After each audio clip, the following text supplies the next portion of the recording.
Here we go. Let's get our semifinals up and ready. We're going to see the equipment presented here very, very shortly, and it's going to be an uphill battle for Michael Feng from everything that I'm hearing from you. The kind of game that's going to play where he is victorious or finds a route to victory, is that the one where, let's say, Juha develops slowly and Michael's able to, continuously kind of chip away at the dragons and maybe get a little damage here or there, and he's never overall pressured too much? It's really hard to extrapolate on what the sort of macro game plans are of these players before we see it, because the Dramai list varies so much in terms of their variability. This Dramai list also has 2 remembrances in the deck, which is extremely significant. I think you want to keep an eye on that Ghostly Touch piece of equipment as sort of this endgame combo-ish that Juha could set up. I mean, the Dramai deck is really powerful because it attacks on many, many different angles against Oldhim in particular, and we saw that sort of masterclass by Ian early, sort of in the final Swiss rounds of this tournament. Yeah, I think it's really nice to point out that Ghostly Touch, legendary that's sometimes forgotten from that set, that can be quite impactful in this. Every time that something's going to get popped, it's going to get a bigger power, and eventually it's going to start attacking for very large amounts at some point. So Yuha's going to pair this with something like a Passing Mirage or an Invoke Mirror guy, which is going to take away that Phantasm effect, ideally farming something like 10 to 20, even plus counters on it, swinging in with it, and that's going to be hard for Michael Feng to deal with. Other than that, this matchup, it's pretty stock standard in terms of like turn by turn, right? Yuha's going to be coming in with dragons, Michael Feng's going to be popping them with attacks that have 6+, which his deck is totally filled with. But ultimately, there's kind of this larger overlooming game that's going on behind that, where Juha is actually trying to develop a board that Michael Feng can't clear turn by turn, and farming that Ghostly Touch, maybe even adding in some Burn the Malls and some potentially like arcane endgames here. Yeah, absolutely. So it looks like we're just going to have a turn 1 setup turn here from Michael Feng. Going to pass over to Juha. So see, how does Juha want to get started? Maybe some of the development that's on its way, like you're talking about. He can also attack with some pretty big attacks in this. He's got some Cenopies and stuff in his deck, but it looks like we're going to go straight into the Ash. Yeah, I'd be surprised if we see a Cenopi cast by Juha here. I mean, Michael Feng has an absolute just critical maximum of 6+ in the deck, so surely it would get popped. Unless it's backed up by something like an Invoke Mirror guy or maybe a Chromai. But nevertheless, sweeping blow, generate the Ash, just come in, a little bit of damage. We see Rampart of the Ram's Head for Michael Feng, paired with that Crown of Seeds, just an absolute powerhouse for value we can get on that shield as Oldhim. Yeah, so much value out of all the blues in the deck, right? You have these resources floating around. The Crown of Seeds is going to prevent one of it. The Rampart of the Ram's Head is going to prevent another. And this is something that can happen in these matchups as well. You see Rampart can actually block more than once sometimes in this match. It could possibly come up with some of this go again if the chain ever gets broken and possibly block for 2. But we'll see if that happens. And oh boy, this is one of the disaster starts you were talking about. Well, he also pitched a Rake of the Embers as well. So I think that double Rake the Embers or these back-to-backs would be really tough for Michael to deal with in the early game. But we do see one pitch. I was immediately, when he did pitch the Rake the Embers, I figured, there must be one more in hand. Chromai as well under that. But yeah, Rake the Embers, I think one of the powerful cards that can be deployed against this Oldhim deck. Just like sort of Kadachi Lock-esque. Just annoying to deal with these 1 points of damage past being able to mitigate with Crown of Seeds and the Rampart of the Ram's Head. When Juha does attack with the Aether Ashwings, likely will not be breaking the chain, so Michael Feng likely to only get 1 point of value out of that Rampart of the Ram's Head. So is this one of the disaster starts for Michael here? Not necessarily. I think it's a good start for Juha, but I wouldn't call it a disaster quite for Michael. It's very early to say that. This is going to be a very, very long game, most likely, unless Juha just pulls extremely far ahead with some sort of board state Michael can't deal with. But honestly, I don't see that happening quite yet. And, we'll really have to see how it plays out. These matchups are quite dynamic. Yeah, let's say you can see the players that are watching in our elevated feature match area behind Juha. They've settled in. They're already sitting down, getting comfortable. They know this is going to be a long one and a slugfest between these two. So it does look like this is going to be a block on the attack. Yeah, you can take a look around here. Great camera work by our production crew. I'm sorry, our committee here this weekend. They're doing amazing work. Great new feature match area provided by Star City Games here this weekend. Just absolutely loving everything about it. Yep, so Phantasm popping that Aether Ashwing. No ability to attack with the others. We see Red Glacial Footsteps. This is a 3-card 10. So effectively, that is the trade. That is why this card is played. Oldhim popularly known for 2-card 8 off of the Fandel Spring Tunic, but Red Glacial Footsteps, the version of that being 3 cards total used in this exchange, 2 of which go back on the bottom of the deck and presenting 10 damage to the opponent here. Ultimately taking cards from Juha, most likely, and just kind of, getting threats out of the deck. So is this the kind of comeback that Michael needs in this match. Like, yeah, the Aether Ashwings are going to be kind of hard. They're going to be kind of bad, but he popped one here, and then he's coming back with a very large attack the next turn. I don't know if it's a comeback. I think it's just a little bit more posturing right now. We're just kind of playing turn cycle to turn cycle. Juha really hasn't deployed anything too scary yet. I think once we start to see very impactful dragons deployed to the board, we'll understand Michael Feng's ultimate strategy more. But I don't think this Glacial Footsteps is indicative of anything past. Michael Feng just had a very high value, attack-oriented hand and chose to go with that because of Juha's sort of middling turn with the one Aether Ashwing attacked into a Phantasm Popper. Yeah, you're talking about getting cards out of Juha's hands could be high value for Michael here, and it looks like it's possibly going to happen here. It looks like maybe a double block getting lined up here by Juha. Want to maybe protect that life total just a little bit. He's got 40, but this is a fourth of it on one card. Yep. Juha's life total is going to be a resource in this match. Gives him space to be able to develop more of a more permanence on the board, which will become very, very important as we progress through this match. That's one of the reasons why Oldhim does sort of pivot between this defensive and aggressive deck, is because once it does get you to some critical minimum of a life total, it's a version of fatiguing. Not that Michael Feng is fatiguing here, but when you play one card and demand 10 damage, what you're really asking your opponent is for 3 cards, so you're kind of winning on cards in that sense. Yeah, it's kind of like it attacks on two fronts. Like it's life total and fatigue, right? You know, you're getting so many cards for one. That's pretty nice. It looks like it's going to only be a single block. A Dragon going to come here and soak up quite a bit. That's still going to get 7 through. So Juha down to 33 here. Michael with a life total lead. Juha with a little bit of the board presence lead here, though. Yeah, it's hard to say Michael's advantage, even after that's sort of favorable trade for him because Juha is likely going to set up a board off the back of this. Would you see a sweeping blow? I think Juha is prioritizing generating as much ash as possible right now. His deck very much needs it as we progress into the sort of early to mid-game to mid-game. Yeah, as you see, that attack is on the board, but there's already 4 ash built up, 2 Aether Ashwings as well, plus this attack coming to Michael Feng. Going to point this out as much as I possibly can during here as well, that Ghostly Touch. It's at 1 right now. It's going to keep going up possibly in this game as well. Yeah, absolutely. We'll be keeping track of those counters. I mean, it is core to the potential endgame strategy of Juha. I mean, the thing about the Dromai deck is it has so many ways to sort of end the game and beat the Oldhim deck, whereas on the Oldhim side, I think that it's a bit more linear. It does look like this attack is going to get through, brings Michael Feng down to 36. What about this attack for 1? Does he want to pop this? It looks like he's got a few in his hand and he's considering it. This again would pump up that Ghostly Touch, and that's what's going to happen. Looks like a block. Ghostly Touch goes up to 2. The chain's going to get broken. No more go again here. It's going to be an Arsenal and a pass back over to Michael Feng. 3 cards left in his hand here. I think I might see an E-Strike as well. Maybe we can get another big attack here. Let's see what he goes for. This is going to be 2-card 8, so off the Endless Winter. We talk about this a million times. Tunic goes to 3, we pitch 1 blue card, and we do 2-card 8 off Endless Winter. We mentioned something about a fatigue, but the Dromai deck is also pretty efficient at fatiguing because it's demanding a single card for the Aether Ashwing, a permanent that's generated off of a single card. You get 3 of them. Michael Feng, committing an entire card with 6+ power to pop it. We saw that happen in Ilias's match. Ilias was so far behind on board and was effectively getting fatigued by his opponent, his opposing Dromai player. But yep, 2-card 8. This is just a value exchange for Oldhim, putting a little pressure on Juha's life total here. Yeah, no fuse as well. Looks like Juha's thinking about another block here. It's going to be another single block, maybe a multi-block. We'll have to find out.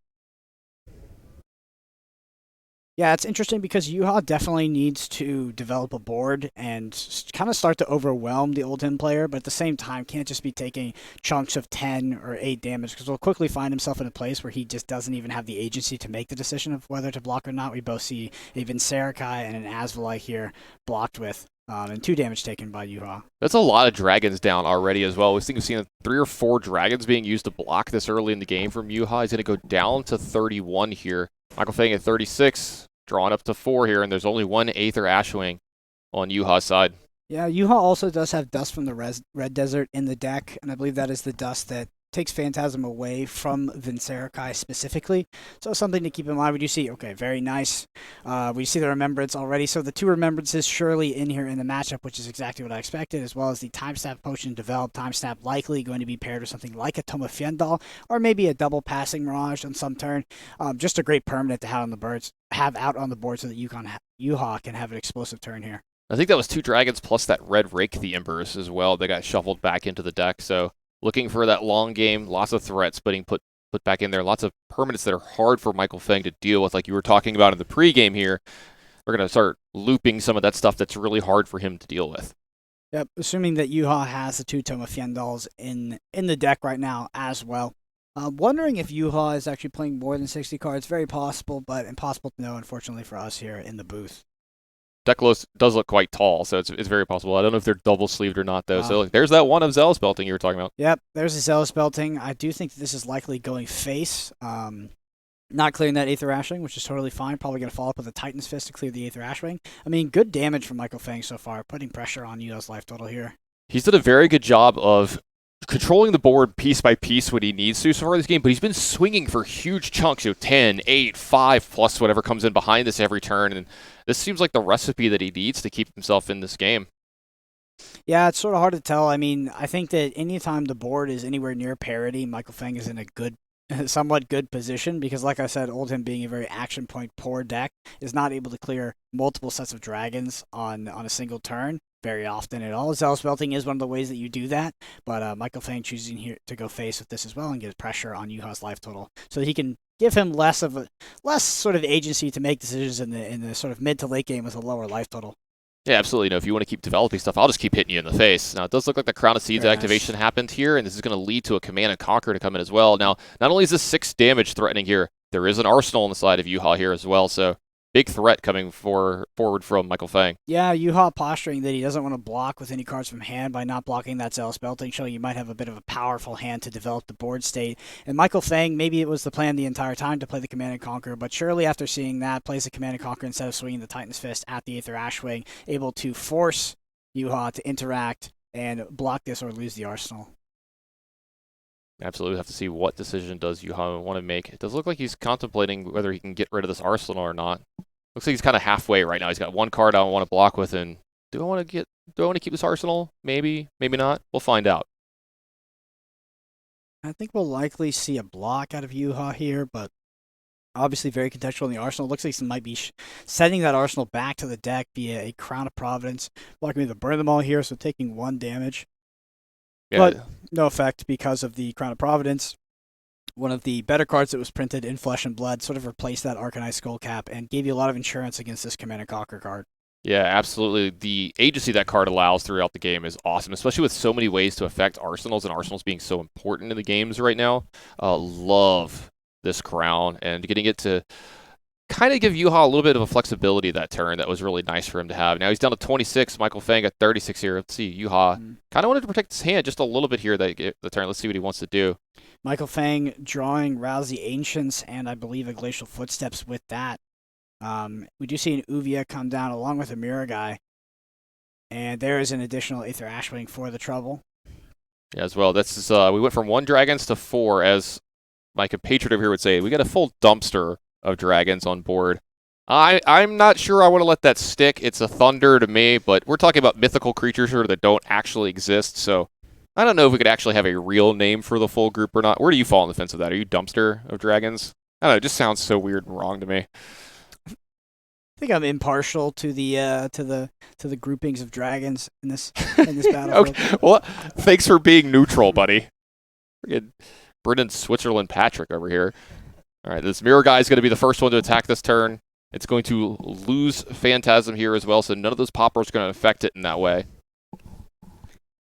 Yep, Michael just trying to figure out what if he wants to pop this with a card, potentially. I mean, this actually doesn't have Phantasm, I don't believe. So there we see the Winter's Grasp thrown down. Here comes the Aether Ashwing, and now we make the actual decision, I think, from hand. So this is just a normal block from the Winter's Grasp as well. Now this is going to be followed up with an attack for 1 from that Aether Ashwing. Sequencing the dragons just right here.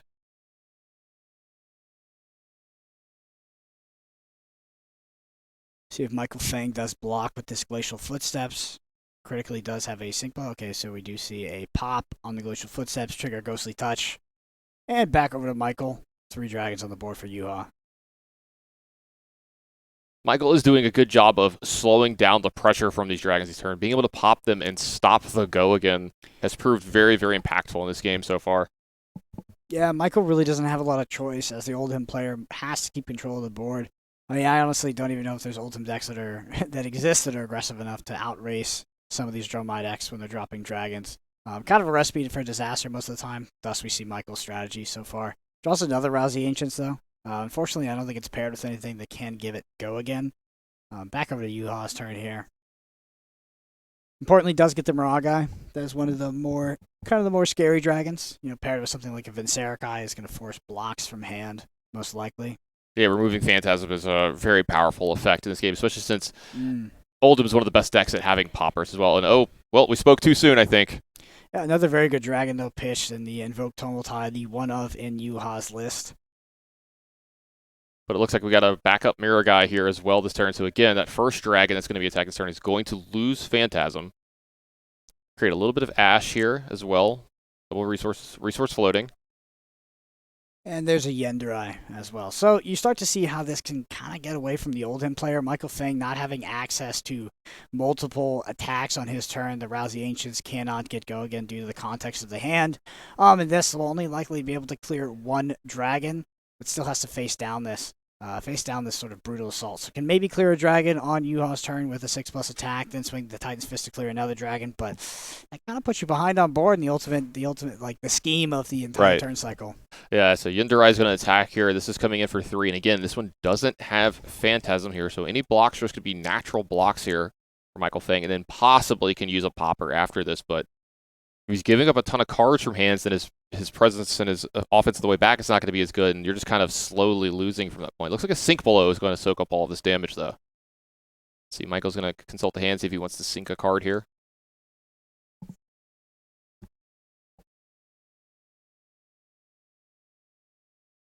Yep, just debating on that sink. I'm wondering if he's looking for another popper, looking for something to facilitate the Rousey Ancient potentially. But I'm assuming Michael might have to commit a popper to the next dragon that attacks because, I mean, the board is so big at this point. Does opt to not sink, it looks like. Ooh, there we go. So that's what I was talking about. That's going to be that Dust of the Red Desert. Yeah, Dust from the Red Desert, a card we don't see in all of the Dromai lists, but doing Juha quite well here this weekend.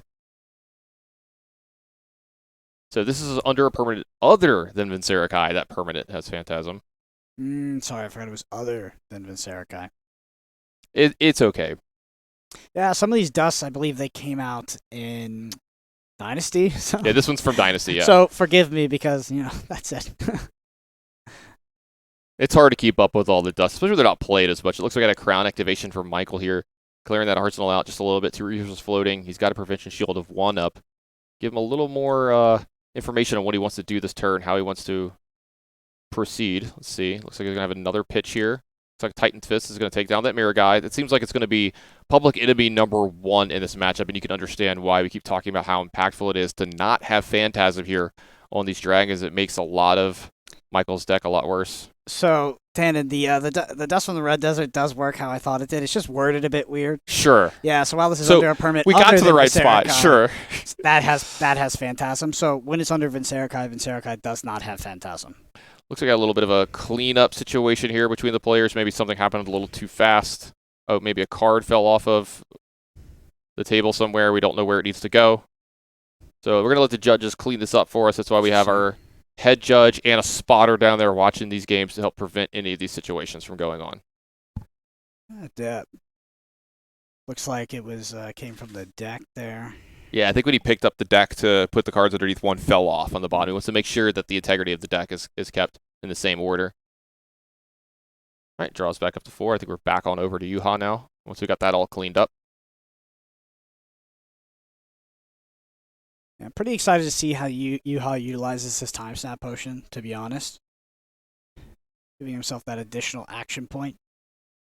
Yeah, what is usually the ideal situation for that? He has 2 Tome of Fyendals in the deck, so I mean you could consider that to be ideal. I think also this can sort of help insulate against Phantasm when you're kind of doing an alpha attack or something like that. But I don't know. I mean, if Juha still has the tomes, then I mean he's got Major Master Boots to also go along with that play line, but Time Snap sort of does a similar job. Yeah, Asvalai has been added to the board here this turn as well. So you keep killing a dragon, you know what? I'll keep adding more, Juha is saying. So it does look like the Aether Ashwing is going to lead the party here. Michael once again presents with the question of committing an entire card from hand to blow up a 1 attack of an Aether Ashwing, but the Aether Ashwing setting sort of the pathway for the rest of these dragons to potentially come in. And of course, leaking a damage if Michael does let it through and tries to blow up a different dragon here. What do you usually like here in this spot? Do you just like take the one and then maybe use a popper on, say, one of the other dragons, or do you like just stopping it now? It's very contextual. Also, Yuha could play another card that interferes with that ability if you do decide to not pop it and try to save it for something else. Like Yuha has agency to sort of, I don't know, exploit your decisions on this first one if you try to get greedy as the ultimate player. Yeah, it can get quite tricky to play against some of these Dromai sometimes in their timing. So we've seen Marfaris play it very well all weekend long, along with Yuha. Making sure they weave their attacks in and out at the right times and which dragons they attack with when to play around those poppers as perfectly as possible. Yeah, but you say a Rampart of the Ram's Head, just negating that one damage. 2 resources floating. You got Crown of Seeds activation up as well as possible.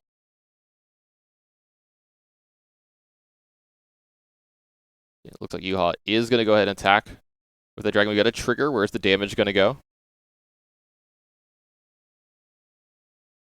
Look like we're going to have one of it get prevented here from the Null Rune Boots. Which makes sense. Partly one of the reasons why why Michael Feng is running with that equipment. Also, Burn Them All is a serious card for endgame. I think that if Michael Feng came without Null Rune, it would basically be predetermined, the result. Yeah, but we've seen Burn Them All do some absolute work in a matchup like this. Null Rune Boots can do some heavy lifting, though, this matchup. And, unless you trade a resource for a life, but over the span of a game, you could do this so many times that it becomes really worth the slot here in this matchup. Now the attack for 2 is coming in. Does Michael Feng want to just take this? Does he want to use a popper, which it looks like he has one in his hand? Oh, he's going to use this for resources. He's going to go ahead and use the Oldham Earth reaction here. It looks like to prevent those 2. Yep, so it might be saving that Spinal Crush in hand for a different dragon in that case. Maybe using this extra resource to Crown of Seeds later in the turn.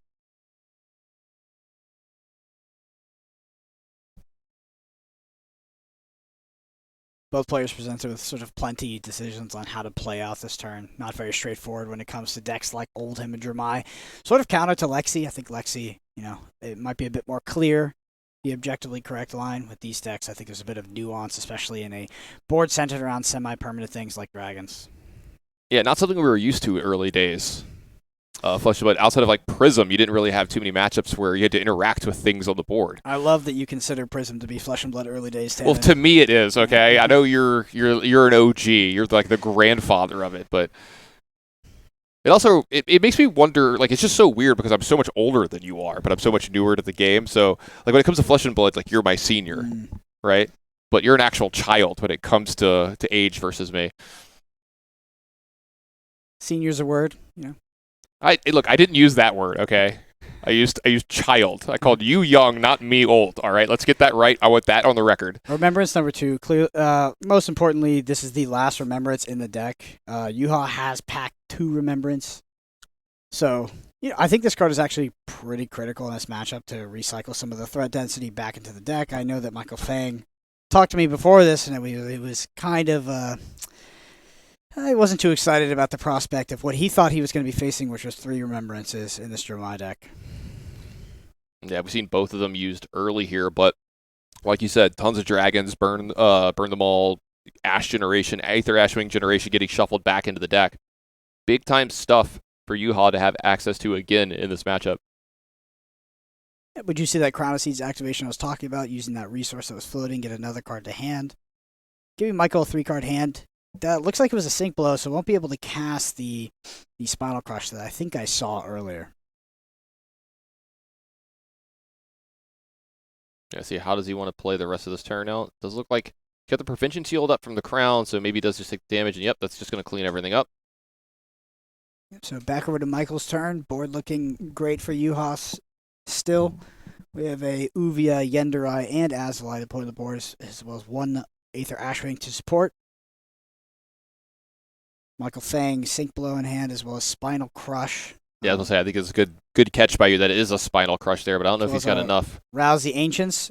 That's going to be sent to the Titan's Fist. Not great for Michael Feng, to be honest. Probably would have liked to see a different card off the top here. Let's see, we're going to figure out which dragon we're going to have to go to that, or where it's going to be attacking.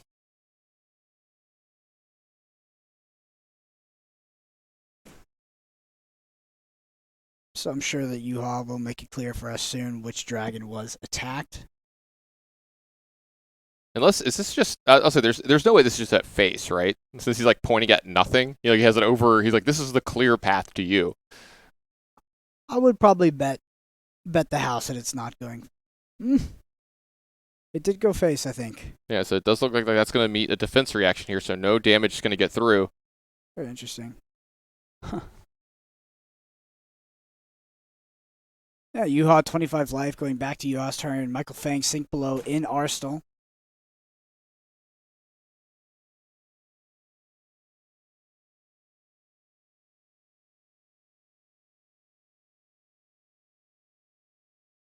Juha here with a full grip.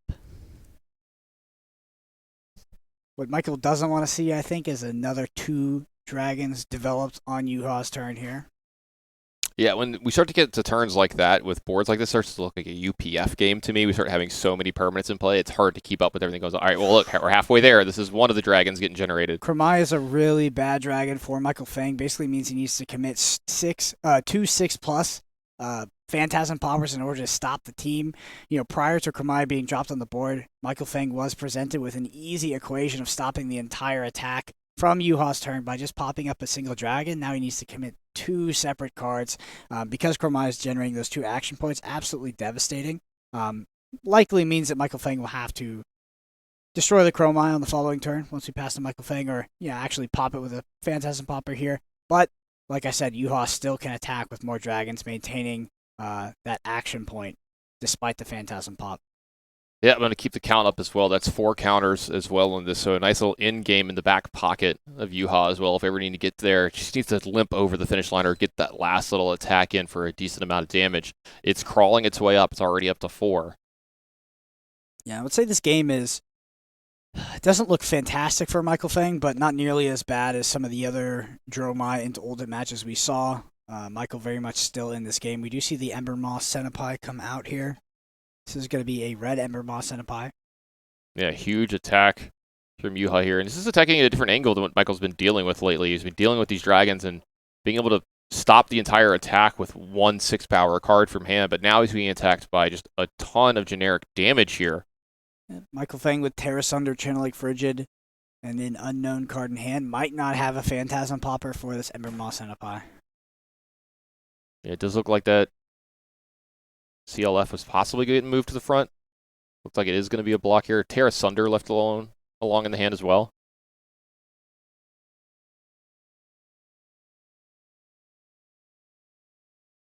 And there's the 0 for 4 sink below that we saw earlier put into Arsenal. Looks like Michael Feng does have a staunch response as the last card in hand. Unfortunately, did not have the popper. Likely would have deployed it onto this Ember Moss Centipie, but does draw it off the sink below. Well, there we go. That's one of the reasons to sink one of the cards to the bottom of your deck. You're going to go ahead and try to find one of those large powered attacks in your deck so you can have some kind of popper later. Yeah, too little too late for this turn, but better than nothing. Yeah. Puts that Tunic up to 3, but I don't think he's going to have much of an offense here other than the Titan's Fist this turn. Yep, almost surely it's going to be a Titan's Fist.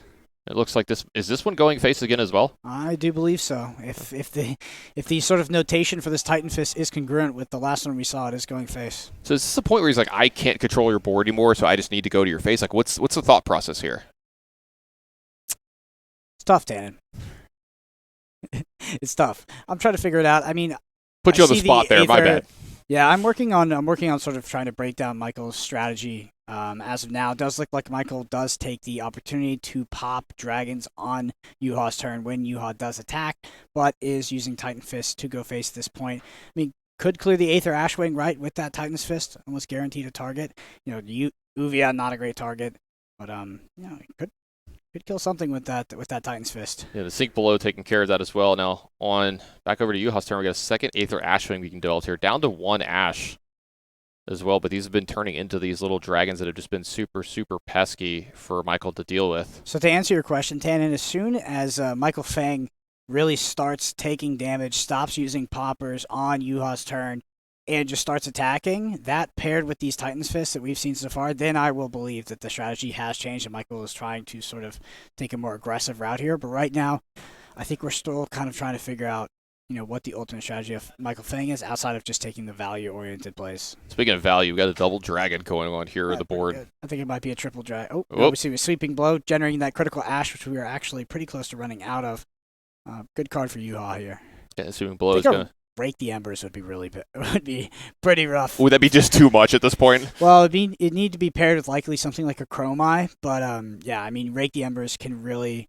I think that will put us at a board state that Michael Feng's gonna have a hard time coming back for. Obviously, I think it does need the Chromai so that Michael Feng needs to commit 2 cards to stop the entire attack.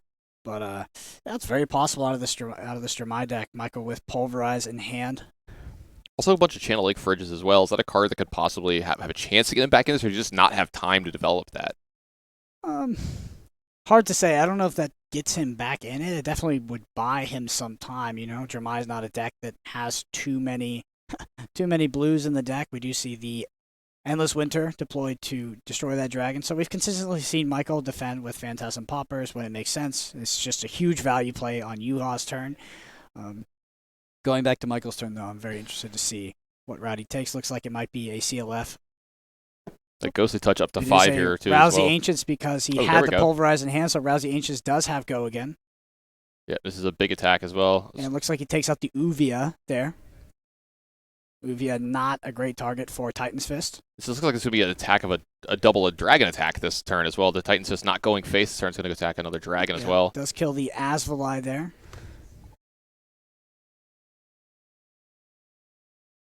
Nice progressive turn here for Michael, getting rid of 2 of the dragons, kind of containing this board just a little bit from Juha. But we're going back over. Still got 2 dragons, still got that potion, still got that Aether Ashwing.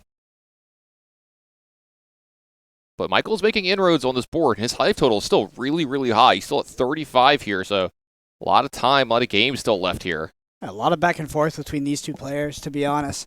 I think there are some cards that really push Juha into advantage, but we haven't quite seen them yet. I think we do need that, that Chromai paired with some other dragons, and that just makes it really tough for Michael. And Michael's hand will just start bleeding very quickly. There is the Invoke Necria.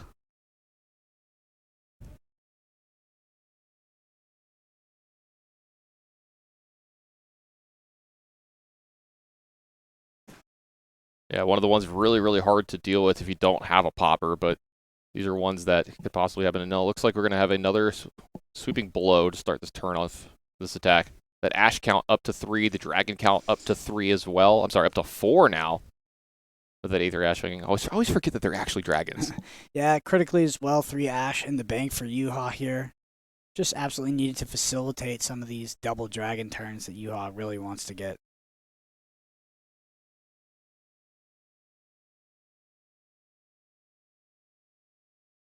Michael sitting back in his chair, trying to figure out how to get from here to where he needs to be to make his way into the finals of this Pro Tour. You said it was going to be an uphill battle, and you weren't wrong, partner. This is a really rough game for Michael, but he's been doing a pretty decent job overall of taking his shots where he can, really cleaning up where he can. This looks like we're going to have a full block here. It's going to be followed up by that Aether Ashwing attack for 1. This is the closest Oldhim versus Jermai game we've seen so far, I think, on stream. Absolutely. But, the Jermai decks, they can be built in many different ways, and I think this one is kind of in the mid-tier, Mara's deck potentially being maybe the worst positioned against the Oldhim deck. Then we have Juha's deck. Then we have something like Ian's deck, which is just absolutely ridiculous against something like Oldhim. Almost feels like it was built to beat it. But, honestly, 2 Remembrances in the deck, it's not great for Michael Feng. Yep. Those have already been cashed in by Juha. Tons and tons of threats been used in this game, but they're already been shuffled back. And so it looks like the Rampart's going to come out. We're going to have some resources floating here. There is a card in Arsenal, so Crown of Seeds looming its head for the rest of the turn here. But we'll see what attack wants to come next, and maybe if it meets a popper or not. Yep, it likely will meet a popper. That is why Michael has blocked this way. Just wants to pop a more relevant dragon rather than the Aether Ashwing. Yeah, those extra resources looming large here, though. I believe this is going to get paid into Null Rune Boots to prevent the Arcane there. There we go. We're going to have Crown of Seeds get activated. Maybe find another blue card so you can pair a popper with an attack with Titan's Fist here. Turn. Yeah, I was going to say, I think Michael is out of resources here. Ooh, nice. He did find another big attack here. If he needs that. That's a big popper plus another blue into his hand. Looks like he's going to let the Asvolite come through. Crown of Seed soaking 1 of that damage. Asking Juha the question, do you want to attack with your Necria or your Yendurai? Let's see. It does look like he does want to. Yep, does attack with the Yendurai here and then meets the Popper. Yeah. So Michael clearly prioritizing, has a sort of hierarchy of dragons that he wants to pop, Asvolite being the lowest. Obviously Aether Ashwing being before that, but does take the Yendurai while he can. Goes to touch up to 6 here. Yep. As well, that's starting to loom large. This could be a big attack at some point in time in the game once we get the life total a little bit lower of Michael Feng. So this looks like Cranial Crush is going to get pitched here for some resources. Going to take down another dragon. We're back down to only 2 dragons being on this board, Yep. Mr. Patrick. And Michael doing his best here to claw his way into this game. Looking decent for Michael Feng, and you mentioned the Ghostly Touch ticking up and maybe looming large, but I think it's going to get a lot larger. It's going to be double digits before we see it do anything real, but yeah, it's going to get big this game. This might be one of the bigger Ghostly Touches I'm going to see. Mm-hmm. I think 12 might be the record of the one that I've seen. I think we'll beat that this game. What do you think you're going to get to? 14, 15? Hard to say. I think you got to take the over or under on 20, to be honest. All right, you want to make a bet on it for dinner? I'll take the under. You think? Oh, I wanted the under. You can't set the line and take the bet and make the bet. Oh.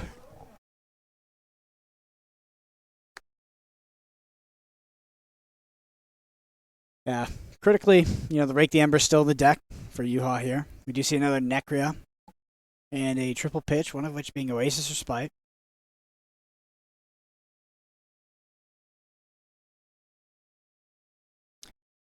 Juha coming in with the Aether Ashwing. Would be surprised if Michael Feng does decide to pop this. It does have an arsenal here, so we might see that same play that we've seen a lot from here, where he can pitch something like a blue here, use the Rampart, and then have those resources left over to still use Crown of Seeds this turn if he wants to kind of filter his hand as well. Yep. And just keep his life total very high, which Michael has done an exceptionally good job of in this game, is keeping his life total as high as possible, even though he's been getting attacked so many times this game by dragons. Yeah, I mean, the Dromai deck is really a deck that pressures the board state rather than your life total. It's kind of like they both, I don't know, they both happen at the same time, right? The board state becomes too overwhelming and your life total starts to get deleted. They go hand in hand. Yeah, it's actually on multiple fronts, but they each snowball into the other one being better. Yeah, absolutely. So it does look like Rampart here, but it is a pitch of a red, so no resource floating here for Crown of Seeds. But maybe Michael's just got his hand all sewn up the way that he wants. So it looks like we're going to have a popper here. The dice was already reached for the Ghostly Touch. We're up to 7. Yeah, you can see how Michael is prioritizing getting rid of these dragons like Necria, the ones that are actually costing cards and costing resources, rather than trading cards, his own, Phantasm Poppers for the Aether Ashwings. I'd be interested to see if that changes once we get a lot more Aether Ashwings on the battlefield, if we do draw some more Rake the Embers. But I would say Michael Feng's strategy is clear. There is the 2-card, 8 Endless Winter Tunic resource plus the blue.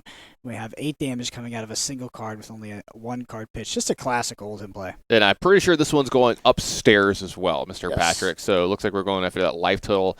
UL's down to 25 here. This is representing almost a third of his life. So this is something that he's got to at least respect and think about here. Yep, definitely relevant. I would be surprised to see no blocks out of Juha here.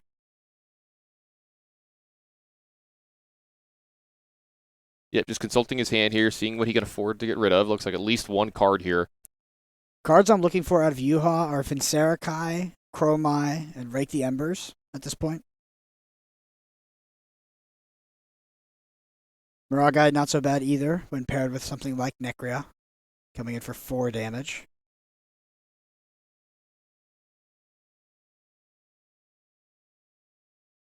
But yeah, 8 damage upstairs, presenting Juha with the question.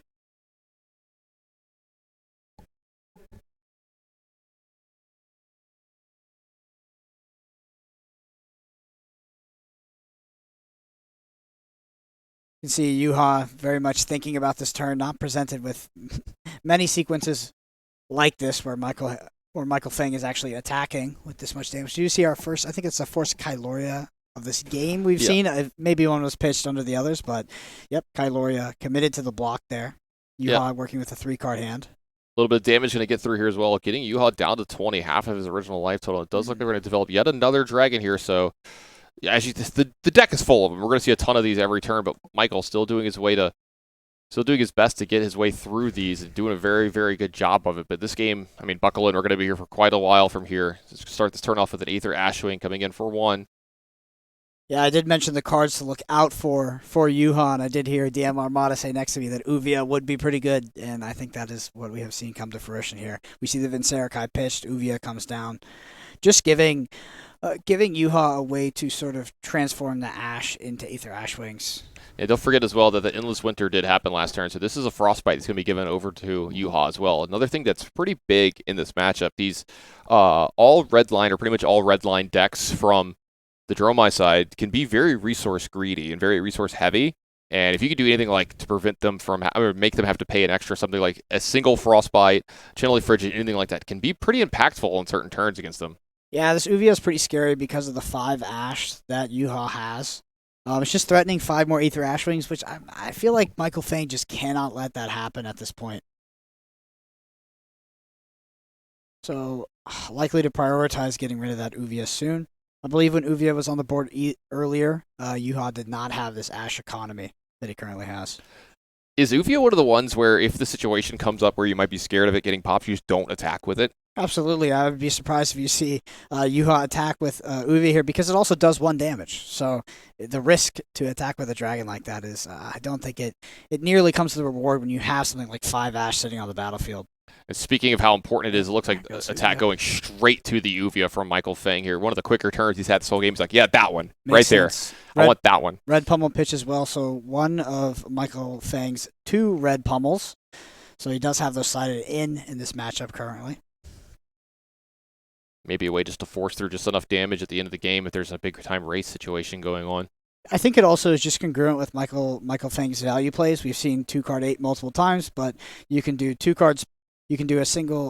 You can play something like a Spinal Crush, right, which you've seen Michael Feng have. You can pitch 2 cards, and then you can also Tunic Pummel. It's sort of a classic play out of our Oldhim player here. Of course, if you do want to pitch 2 cards with that Endless Winter, you can also Pummel that. So I mean, Pummel's sort of a dynamic card for the Oldhim matchup, and I think that it's in more matchups than it's out. But we did see it out in the Azalea matchup earlier. All right, stop me if you've heard this one before. We're going to have a pitch here, an activation of the Ram's Head to block one of the Aether Ashwings. That's going to be a sigil here as well in response. So 3 life gained here by Juha. It's going to get back some of that life total he lost over these last few turns. Looks like Aether Ashwing number 2 going to come in. Yeah, I feel like Michael Feng is doing pretty well right now in terms of weathering the storm. Like, I feel like these matchups with Dromai can get out of hand pretty quickly, but, I mean, we've maintained close to board parity for most of this match, which is it's definitely good for Oldhim. I am impressed with how close this game has been with how many dragons have been developed on Juha's side of the board. Michael Feng's strategy in this game has loomed very large, keeping it this close. Yeah, Michael Feng just a rock-solid player when it comes to keeping in mind how he plans to win the game rather than just playing hand-to-hand. I mean, all the players in the top 8 of the Pro Tour are gonna sort of have that game plan, but I think it's easy to get away from that when you're facing something like a Dromai and you see all these permanents and you're presented with so many different threats from so many different angles. You just have to keep in mind your deck's core strategy of how to actually beat a deck like Dromai. Now, here we go. We got a normal attack here from Juha. This is Command and Conquer, but this is pretty easily dealt with from Michael Feng's side of the board. He's got a Crown of Seeds to get rid of that arsenal. It's going to give him that prevention. He even pulled up a defense reaction in his hands there, but can't be playing those as well, though. Command and Conquer probably one of the least threatening things in Juha's deck, I believe. But still, 6 damage is 6 damage. Michael Feng is at 33. The life total is certainly a resource for both players. Yeah, Michael considering what's he want to do here this turn. How does he want to block? What's he going to have left over for his own turn to come back? Do I want to attack with one of these glacial in my hand? Do I want to attack with a big card? Do I not? How do I want to play this? Can I afford to just lose 6 life here? And it looks like he's going to at least soak up some of this. He's got that 1 prevention from the Crown of Seeds, plus the Pummel, the second red Pummel. So 1 left in the deck, and that's the other one here. That's going to let a little bit of damage through here. I think 3 is going to get through here and put Michael Feng down to 30. Yeah, Pummel just not doing anything in Michael Feng's current hand, so opts to just block with it rather than leave a redundant card in hand, which I think would have been the case if we kept the Pummel. Despite it being a powerful card, sometimes if you try to sink below Winter's Bite and Glacial Footsteps, it just doesn't really do much. Michael Feng also consistently recycling that arsenal in order to activate Crown of Seeds, so maybe not the best arsenal target for Michael either with that Pummel. Yeah, the giant Iceman himself, Oldham, just ran over to the other side of the board and punched an Aether Ashwing right in the face there with a big hammer. So we're back over to Juha's turn. A little bit less on the board here. 1 Dragon, 1 Aether Ashwing. Yep, there's the Rake the Embers, one of the critical cards we talk about in this matchup. Something that Michael Feng certainly does not want to see. I think it gets a lot worse when you see them back to back, and especially paired with something like a Chromai that really starts to tax Michael's Phantasm Poppers in the deck. I think that this is going to be the pivot, a lot of the pivot turns for Juha. We saw the Uvia drop; that was a threat, but Rake the Embers. Oh wow! Oh no! Okay. Oh no! So that's pretty bad, especially with 3 Ash sitting on the board. Michael Feng really has a hard question. You see a nod from Michael here; just can't believe it at this point. Needs to likely attack the Uvia, get it off. We're going to see 3 more Ashwings developed over the next 3 turns, but at the same time, how is he going to deal with all of these instances of 1 damage coming in? I was literally about to say before this turn happened, I think that Michael Feng was currently winning this game. Now I think that we might have just flipped, yeah.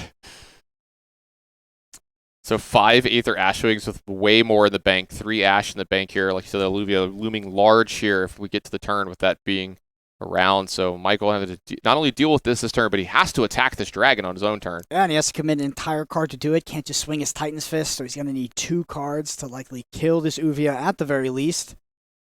Does have 6 life. He is going into a 3-counter Spring Tunic turn here, though, so maybe able to do that pretty easily here. We'll see. Oh, I see defense reaction, Toma Fiendal, and then unknown card in hand. I wonder if he's going to cycle that Arsenal card, looking for an attack to actually kill this Uvia. Like I said, 1 unknown card, so could have it, but the way he sort of touched that Tunic counter. Okay, we had the Choke Slam. Yeah. The one of red Choke Slam in the deck, by the way. Michael Feng happy to have that card at this point.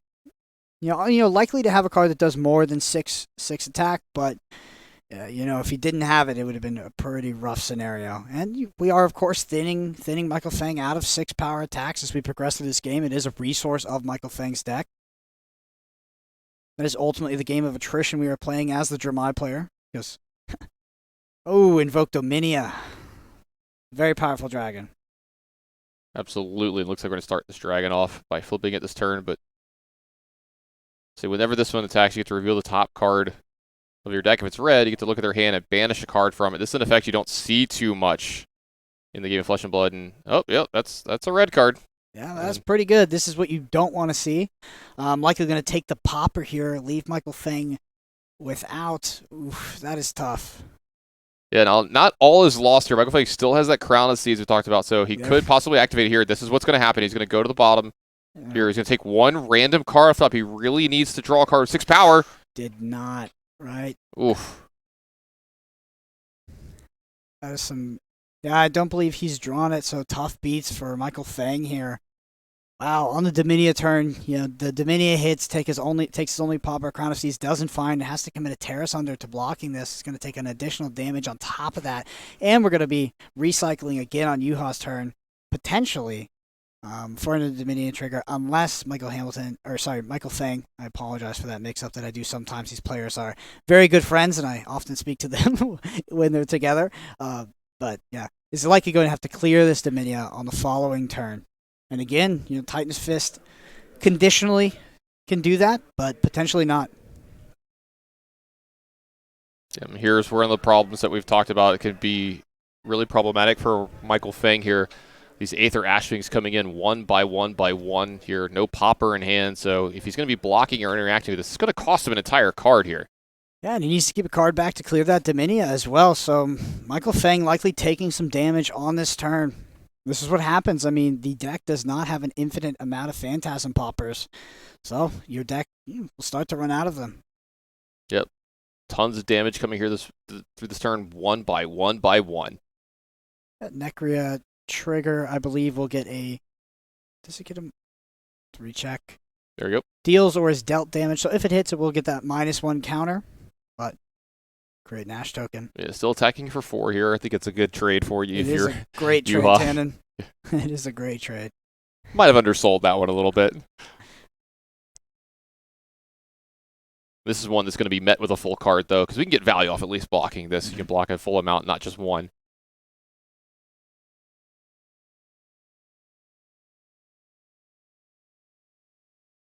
Michael Feng does look potentially a little bit surprised about the one instance of 1 damage, was motioning towards the Crown of Seeds, maybe believed that there was a damage prevention floating. So as a result, I do think we will create an Ash, which I don't know. It does look like by the posturing that Michael Feng did not expect and did not want that to happen. -1 put on that dragon here, but it's got a ton of butt left over here to keep around and keep attacking for 4. A little bit of a sigil here as well from Juha is going to gain a little bit more life, creeping back up towards 30, but more importantly, just tons of dragons still on his side of the board. I'll tell you, Tan, if that Necria kills itself by hitting 6 times or 7 times, that's the best Necria that's ever been played in an Ultimate matchup. I don't know if anyone's ever actually had a Necria kill itself in a game. So Titan's Fist is able to get up that 4 attack and clear Dominion like we talked about. A must-answer dragon for Michael Feng here.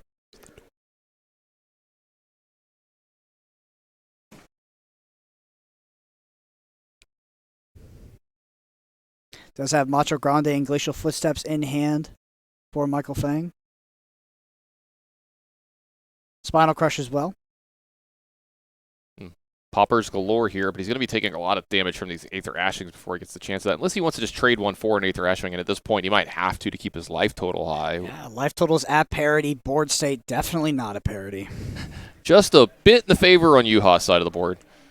And, you know, the game might end before we get up to the number you were talking about, but that Ghostly Touch looming large here as well. It's already at 8 counters here. Miragai very, very, very good here. So Miragai's going to, oh my what? Goodness. That is so many dragons. Yeah, I think that is about the worst thing that could have happened. So Miragai's bad, but Kermai combined with Miragai is even worse.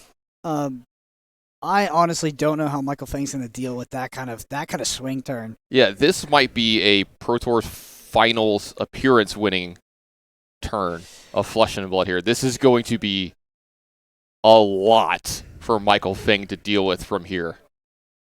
Yeah, we talked about the Kermai a lot throughout this match and this matchup, and it's just such a strong card against something like Oldhim, especially as we get into this mid to late game, because it's really unlikely for Michael Feng to have something like 3 poppers in hand, and taking the 2 out, I mean, he can't just have 1. I mean, that's how it is. But taking the 2 is just going to start to fatigue his deck out of Phantasm Poppers, and that's the battle of attrition that Juha seems to be winning right now. Michael Feng presented with the question of the Kermai.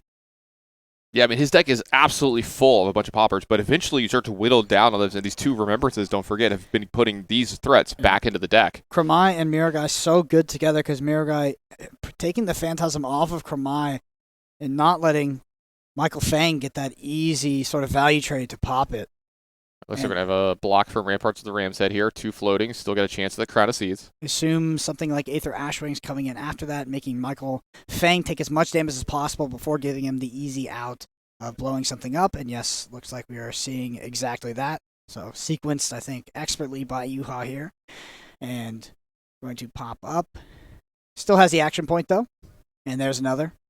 We're going to pop that as well. And Ghostly Touch ticking up. We are at 10. We're halfway there.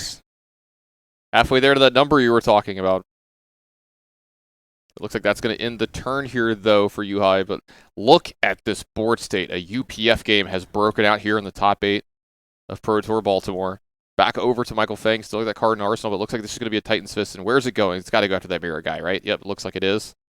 Mirror Guy down for... Is this the 4th time we've killed a Mirror Guy this game? I feel like it is. Potentially. I have not been keeping exact track of our Mirror Guy kills, but I'll take your word for it. That I think that was the 4th time. So, Juha, full grip here.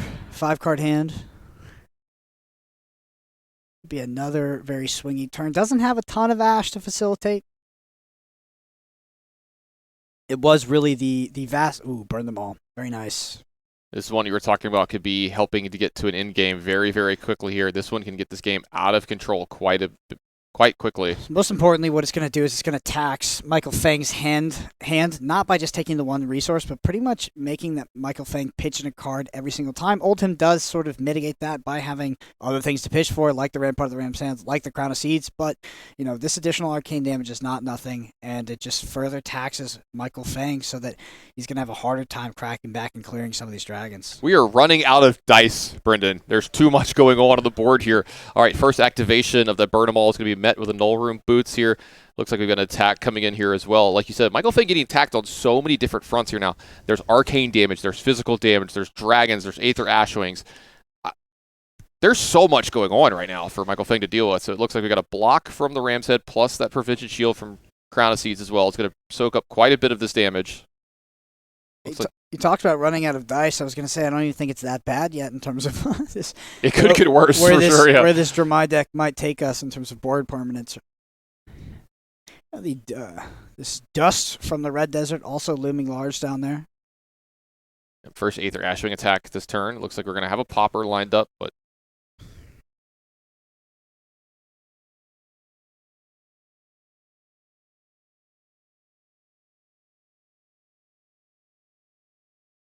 we'll see Michael contemplating how does he want to affect this. Does he want to use a popper here? Tons of fuel for the burn them all as well here. This is going to be around for a little bit. Might be saving the popper for the Necria. Hard to say. It does get really technical on the Oldhim side for, how much damage, what kind of opportunity cost can you take in terms of damage to sort of save the card for the dragon you want to pop.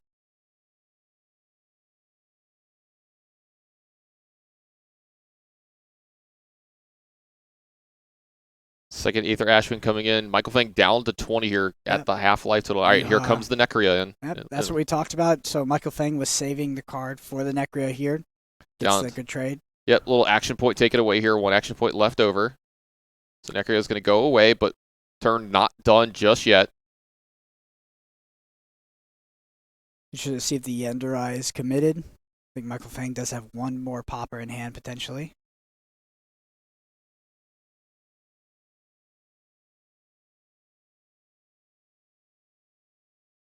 Looks like Juha contemplating to play a card from hand here.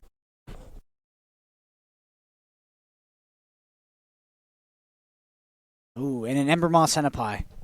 So big attack for Michael Feng to deal with. We see an E-Strike block on that Ember Moss Centipi. Maybe coupled with the Crater Fist here.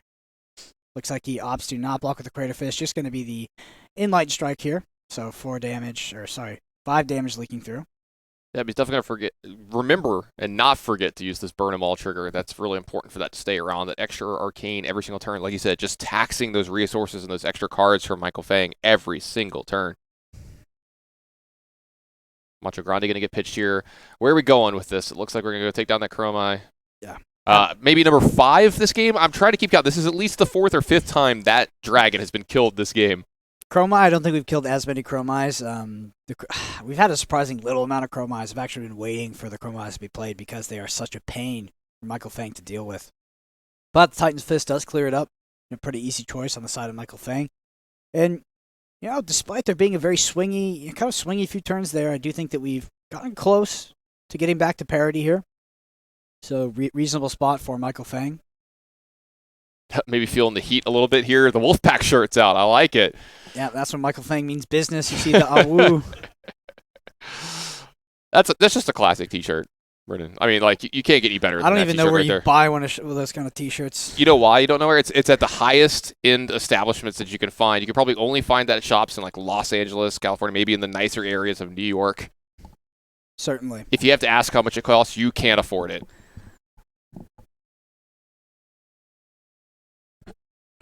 It is a nice garment for sure.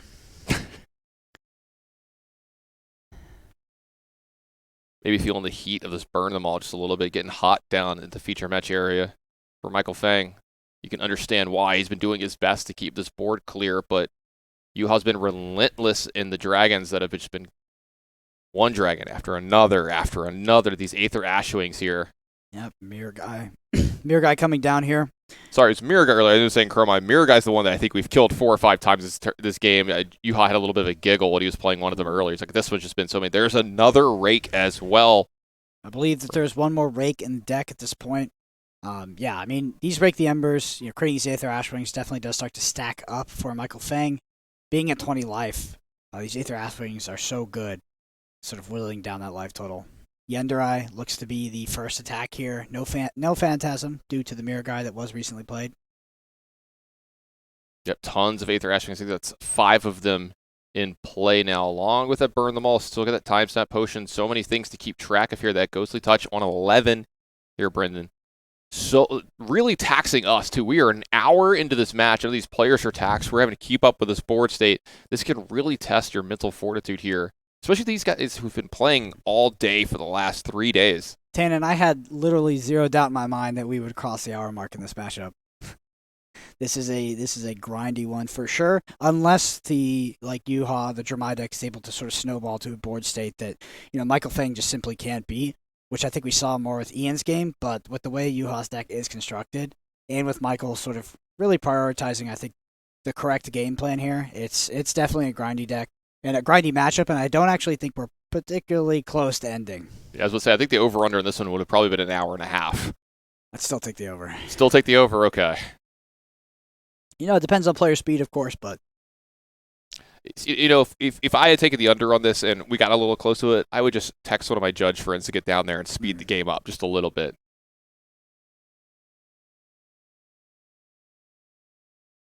That's something I would never do, by the way. All right, looks like the Rampart is going to come out and block here. Still 3 counters in that Tunic as well. Michael Feng going to have some extra resources for this next turn or two. Checking the graveyard here of Juha. These are going to be gone for the rest of the game. The remembrances are gone. We're not going to be getting anything back. Sorry, the life total is getting updated here a little bit too as well. That's 15 to 26. That's significantly different, so not great for Michael Feng. The more, maybe another Rake the Embers paired with that Kromai is going to put Michael Feng in a super, super tough spot with all these Aether Ashwings waiting to sort of come and attack in. 2 Ash sitting here for Juha as well on the board. We've got a block here as well. This is going to be followed up by that Aether Ashwing. Here we go. We got our first popper. This is going to go to 12. Not sure exactly how many poppers Michael Feng does have left in the deck, but it is certainly thinning. We have been through a lot of them. I think there's been something about there's been at least 12 this game that we know of. Some of them were used on offense as well. I believe Michael has maybe, I can't remember if it was Michael Feng, but somebody had something like 40 poppers in the deck. That's a lot, but still, we're getting through so many of them here this game because, like you said, some of them have been attacking and taking some of these Dragon Cells. Well, there's another one as well. Titan Fist is going to go after that Mirror guy. It's going to go down for possibly the 5th, the 6th, the 13th time this game. I think I've lost count. There's been so many of them. But that's the first step in maybe trying to regain this board if you're Michael Feng, is to make sure that your first blocks with a popper are good in this game. Yeah, I think Michael Feng has expertly sequenced which dragons to prioritize popping up until now. Unfortunately, in the last turn, wasn't able to really choose with the Ender Eye, losing Phantasm as a result to the Mirror guy, but does crack back with the Mirror guy. It's just a must remove on the board at any state in this game.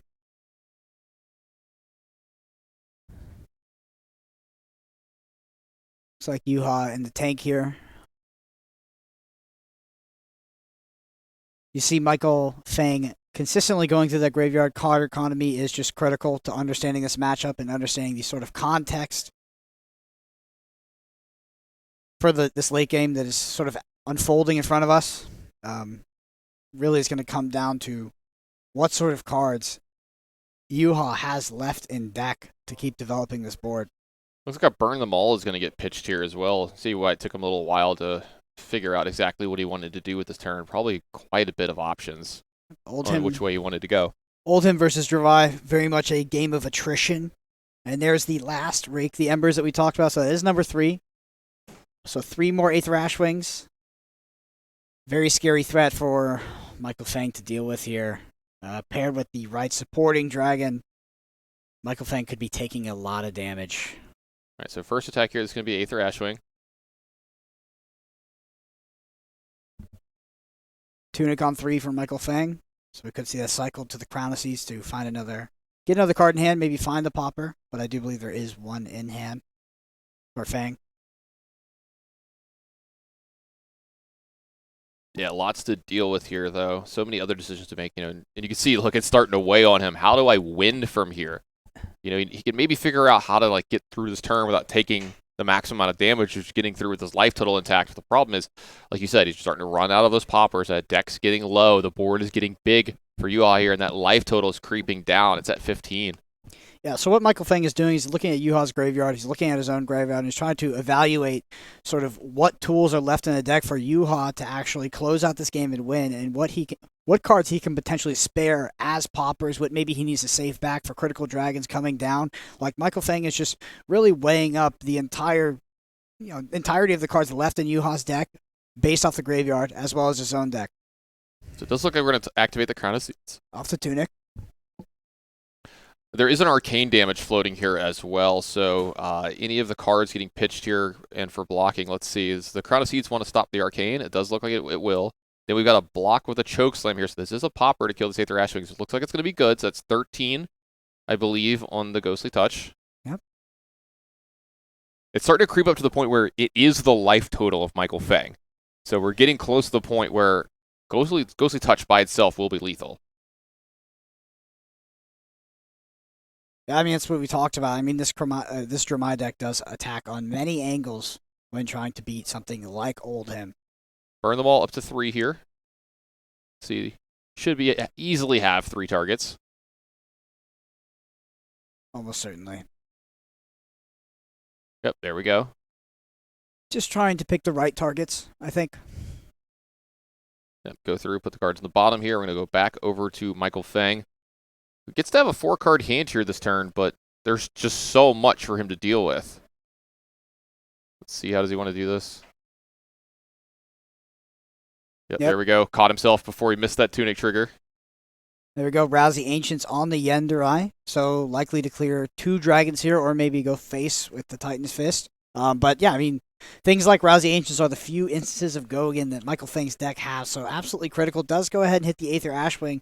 So Michael Feng, looking at both, we saw him look at the graveyards. We saw him really go in the tank. I think he's determined that he does have enough resources in his deck to try to just keep maintaining the board state, knows there's no more Rake the Embers, just needs to get this board as close to parity as possible and believes that he can close out the game against Juha here. Yeah, maybe, we've talked about Michael running out of poppers, maybe thinking about running Juha out of actual threats left. Yeah, it's hard to do with the Ghostly Touch sitting there, getting close up to something like 20. We also have the Dust from the Red Desert also just innocuously sitting on the board. I think that Juha is crafting an endgame scenario here for Michael Feng to deal with, and Michael Feng is aware of it. Little game of chess that kind of exists in these really tough games of Fab with decks like Dromai versus Oldhim. You'll see, this can be quite a polarizing matchup, sort of, at your local game store, maybe even at an event like a Battleharden, but you take it to the Pro Tour top 8, and it is just quite the puzzle to solve.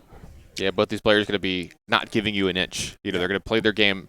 They're going to play their deck as perfectly as possible here, so you're going to need to take every little bit of value you can get along the way. So this looks like it's going to go about a block from a rampart of the Ram's Head. We've got 2 resources floating here this turn. There's still that Arsenal there as well, so Crown of Seeds still a possibility. Feng just making sure he understands the cards left in Yuha's deck. Juha attacking with his Aether Ashwing now. We'll have to see if we get a popper here. Yeah, this is 1-1 as well. Don't forget, we got that Arcane coming across.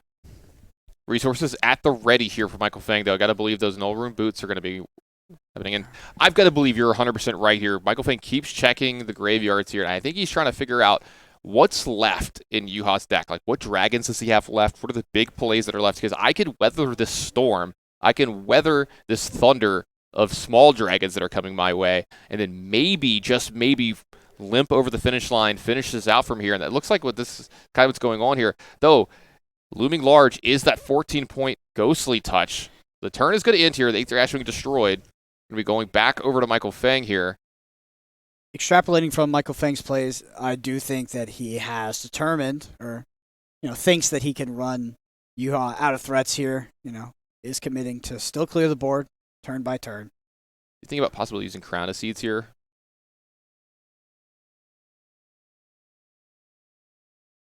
Let's see.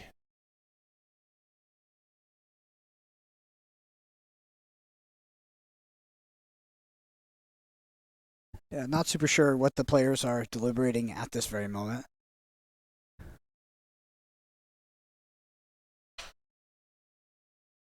Juha also Time Snap Potion sitting on the battlefield. All right, there we go. The Burn Them All trigger is going to happen. It's going to go up to 4. We're going to pay the tax on this.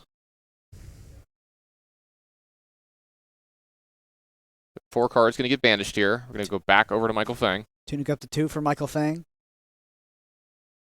He's got 2 CLFs in his hand, I Yep. think is what I saw. 2 CLF, 2-card hand. We do have a Titan's Fist, clear the Aether Ashwing. That's what you want to do. You're using your weapon to clear an Aether Ashwing rather than committing a card when possible. So just the... Yeah, keeps that card in the deck, very importantly. Absolutely. Just it's all economy, sort of, when you get down to these super grindy, attrition-based matchups.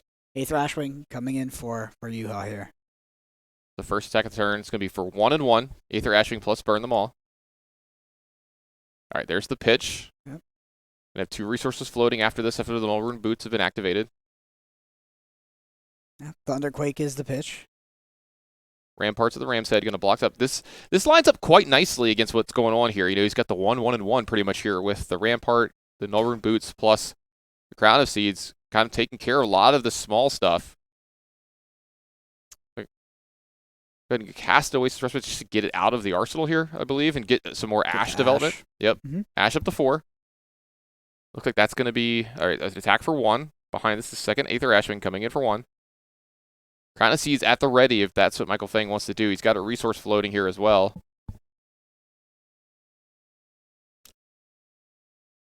I feel like the tempo's been so back and forth in this game. I mean, there's been a few turns that I felt like Juha has really been in the situation where if one more thing happens, if he gets one Rake the Embers here at the right time, something like that, the dam breaks on the side for Michael Feng. But Michael Feng has been at the ready to push back every single time and get this game at least a little bit under the semblance of control. Here we go. Third attack from Aether Ashwing after the second one is met with Crown of Seeds. That one's going to get through here, it looks like, so down to 14. This is interesting. Michael Feng, I think, keeping a big attack in hand. I think potentially a Glacial Footsteps, actually.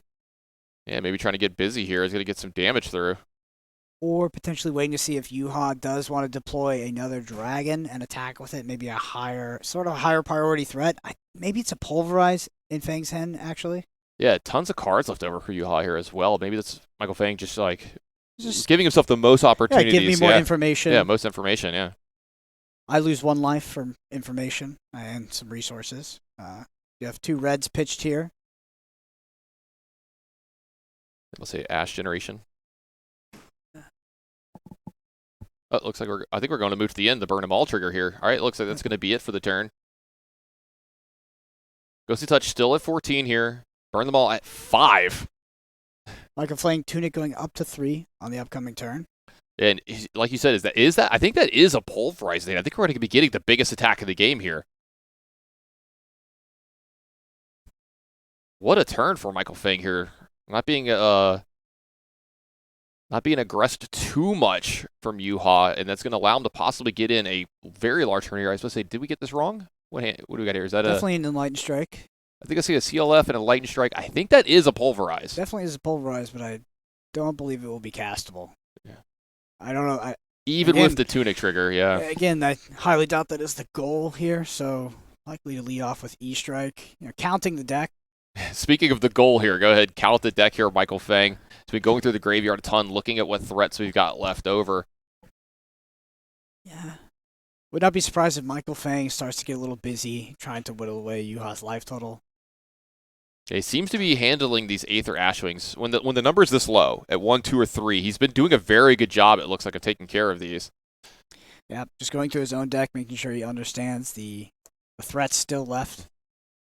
1 blue from Michael every turn that goes back into his deck is representative of so much life. It activates Null Rune, Rampart, and Crown of Seeds. So that's 3 life sometimes every turn from Michael out of 1 card. It's hard to beat that kind of... And this is a Light Strike going after an Aether Ashwing here. Michael Feng obviously determining that if he can control this board, he can win this game. Yeah, I think we're going... Has he fully committed to fatigue almost at this point, it feels like? It's hard to say fully to commit to fatigue because I think there's a big stigma when it comes to fatigue in Flesh and Blood that it's associated with just blocking.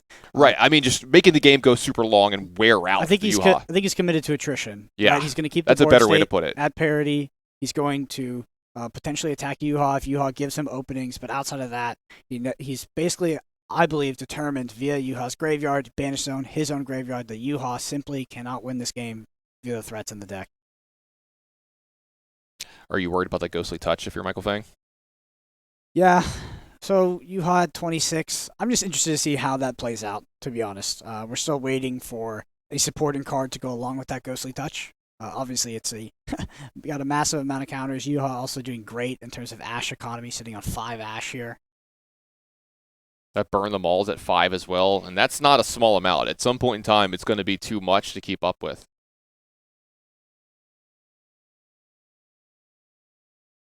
Especially with how efficiently Michael's been dealing with it every turn. Yeah, it's been sort of a non-issue, it feels like. I don't think any of the Michael. damage from it has gotten through, yeah. Yeah, I think it's more about just taxing Michael, but I think that, the turns where Burn Them All has been triggering, they just haven't been, it just hasn't pressured Michael Feng enough that, it does seem like it has been inconsequential up until now and has just given Michael a way to sort of get a lot of value out of his blues that he's pitching for Rampart, Seeds, and of course that arcane damage.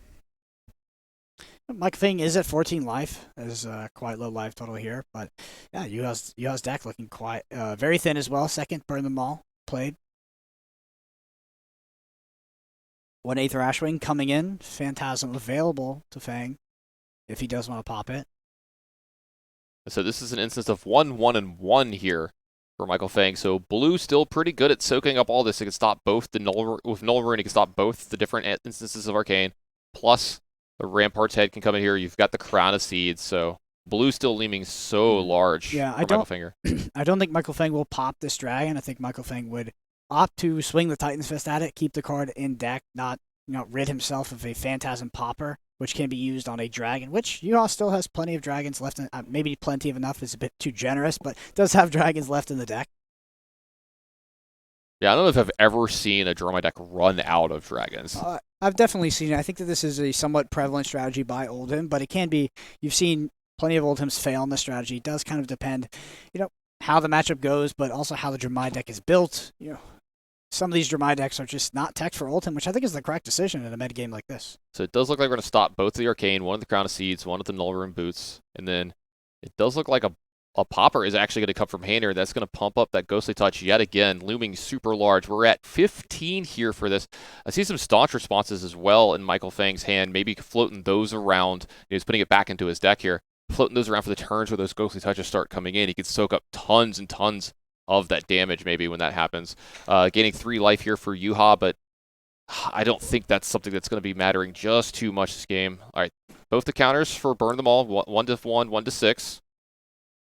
Yep, and Michael taking the play line that I didn't talk about, which was he did pop the Aether Ashwing. So just really determining, I just got to get this board as clear as possible. I have plenty of poppers left in my deck for some of the other dragons, or maybe it's even going to be an Vincerikai on top of that Dust from the Desert. Won't have Phantasm. Maybe it's going to be a Ghostly Touch paired with something like a Passing Mirage.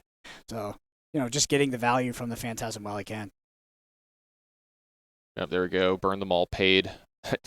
That Banish Zone getting quite big. That graveyard getting quite small. I don't know if that other Burn Them All is going to be staying around for much longer.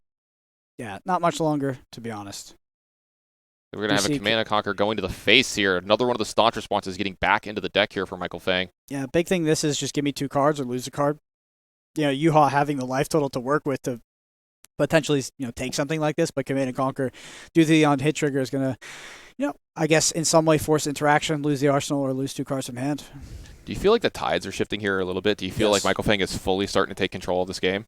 I feel pretty confident in Michael Feng once we saw a clear pivot of the strategy after he looked through both graveyards as well as the Banish Zone. And then we saw a clear pivot in the strategy, it seems like, that just heavily focused on board control and popping pretty much any dragon that came across. I think Michael Feng has done the math, basically. There's a point in this game where I think there was 3 or 4 actual dragons to play plus something like 5 Aether Ashwings, and I did not think there was a road back from that point for Michael Feng, and I could not have been more wrong. This has been amazing from his side. I mean, there's a reason why Michael Feng is on 14 life. It did look grim at one point for sure, but Dramai versus Olsen can be a very back and forth game. I think it's been expertly navigated by both players, and I'm interested to see what endgame Juha is crafting here. Deck is getting thin. And, soon enough here, I'm going to start just tracking pretty much everything in Juha's deck. We'll see if he has a way to deterministically win or lose this game.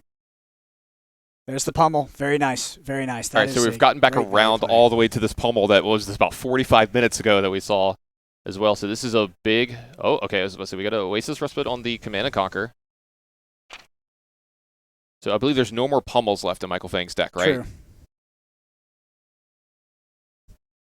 Yep, so Pummel CNC, really, really good for Michael Feng there. It does not get the value of killing the Arsenal, but does get the Pummel trigger.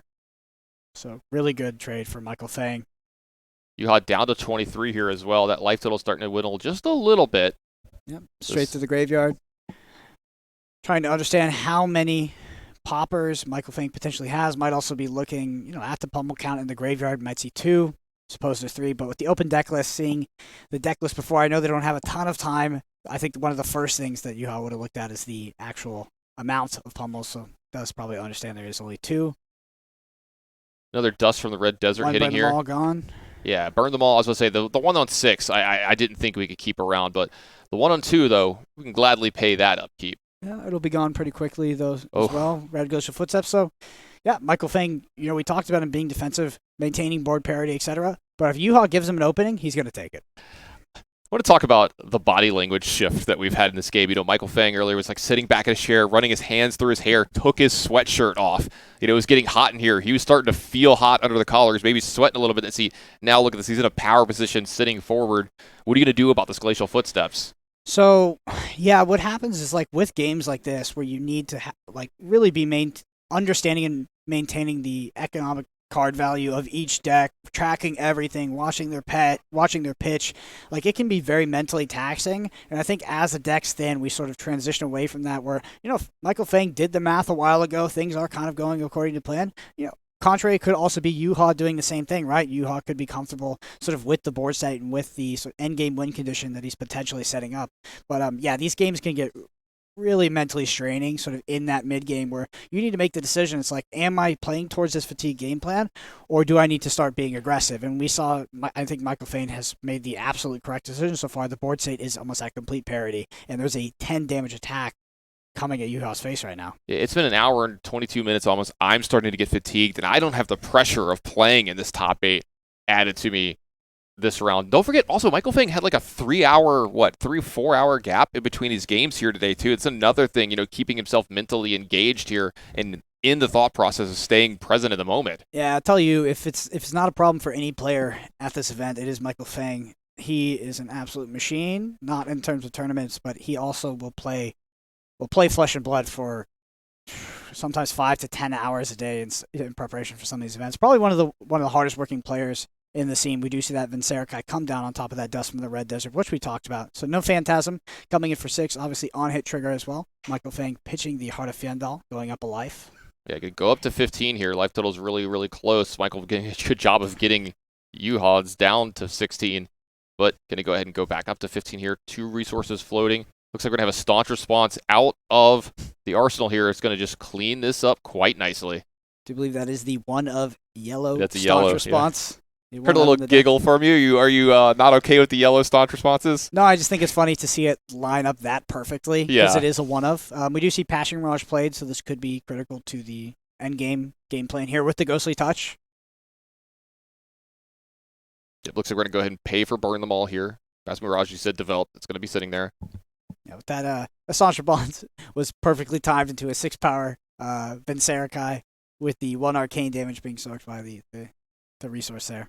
It does look like we're going to go ahead and take care of that Dragon with Titan's Fist. Going to develop an arsenal, put a card at the bottom, and go back over to Juha's side of the board. Yep, very, very nice trade for Michael Feng with the staunch response and then able to Titan Fist it on the following turn. That dust from the red desert that was laying on the battlefield, kind of looming, had sort of minimal impact on this game. But Passing Mirage, Ghostly Touch on 15 here. 7 Ash to work with. Yeah, Although I think that the counters on the Ghostly Touch are sort of the looming way for Juha to potentially win this game. Michael Feng surely aware of it, though. One more Passing Mirage pitched. Oh, Tomultai, one of the scariest dragons. Yeah, one of the big threats left over in Juha's deck from here. Yep, Tomultai has been. We've seen it consistently pitched. All right, this could be huge here. Let's say we're going to reveal the top 2 cards of your deck.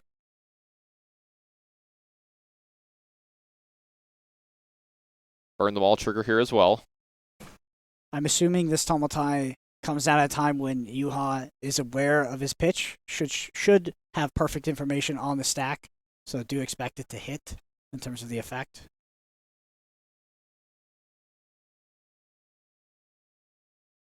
Michael Feng has asked him to stop here. Maybe wants to have some kind of response. This is a 1 of Tumultai in the deck, by the way. No Phantasm.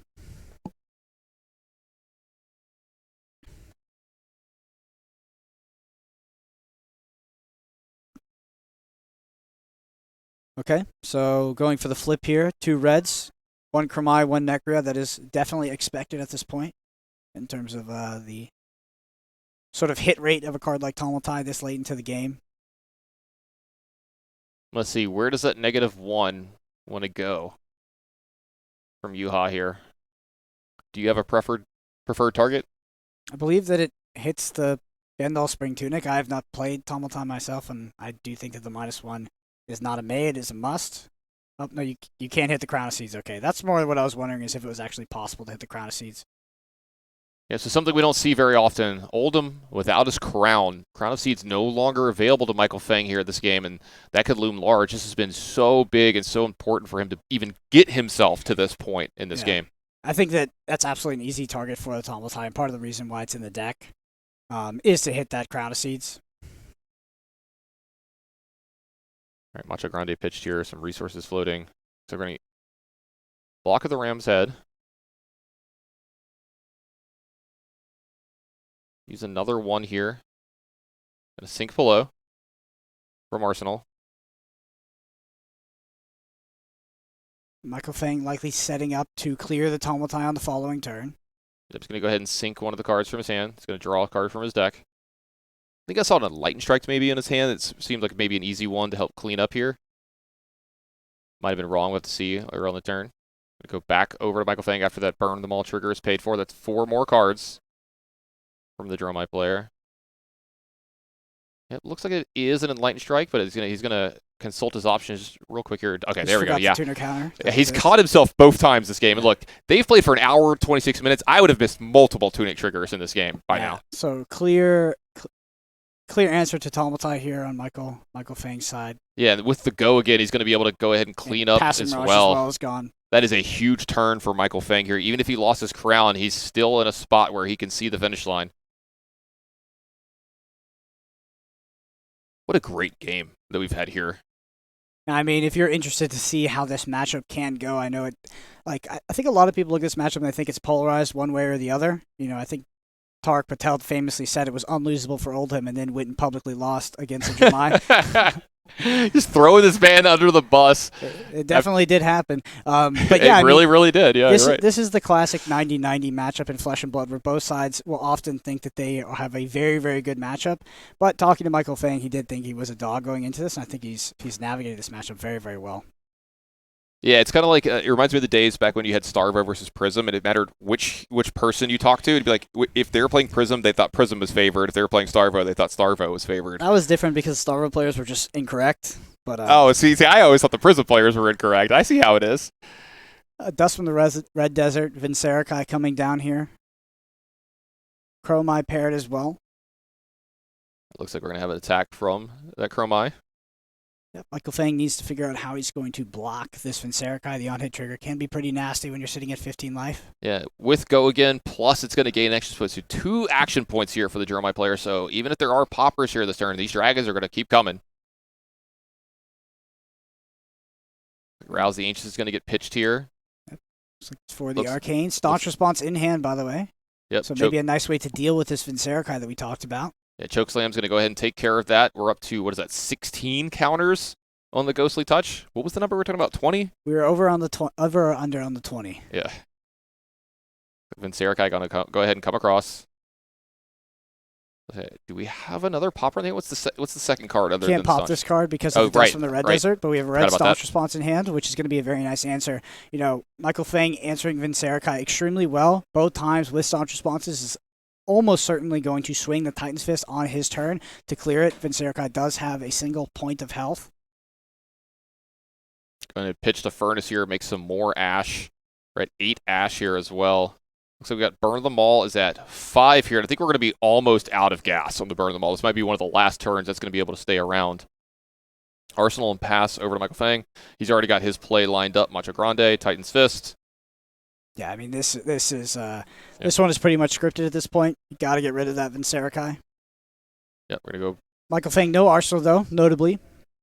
Not a place where you usually want to be as the Oldham deck, but I think that Michael Feng is in a fine position at this point.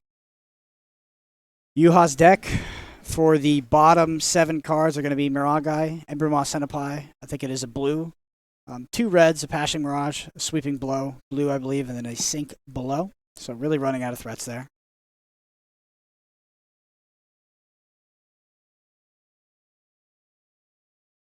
Yep, Juha also taking a look through the graveyard, trying to understand the threats that are still left in Michael Feng's deck here.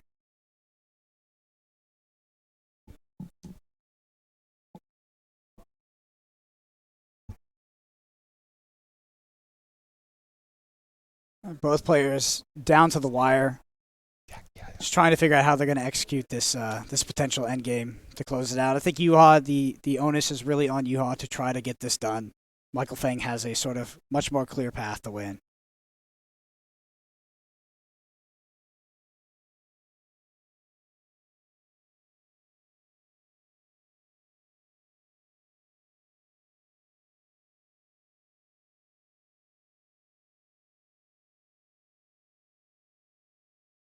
Okay, it's a Fate Foreseen behind the Ember Boss Senpai. Yep, resource floating here as well. Wait, might be taking this back just a little bit. Nope. So we're going to go ahead and do that. Out of the arsenal. Looks like we're going to have another dragon here. Yep, Necria. Necria. I was supposed to say Necria. I was supposed to say I couldn't get a glimpse of that one. Yeah, I'm interested to know how many dragons are left in the deck. We know there's one Miragai, but that's about it. I wonder if it's just Necria and Miragai left here for Juha. You know, we were talking about this, about running out of them. I've been wanting to see it. We're getting close. This game is going to come down to the wire. Yep, Michael Feng, I think, does not have a Popper in hand. Actually has a Terrace under Channel Lake Frigid, Autumn's Touch. And a staunch response? Was that the last one? Yeah. Yes, sir. Kind of annoying, but not the end of the world for Michael Feng here. Yeah. Not having access to that arsenal to potentially utilize a Tunic to cycle to another card. Sorry, no more Crown. My mistake. You're just so used to it. You know, you almost never see an Oldham lose their crown. Yeah. You're right, it's only been 90 minutes.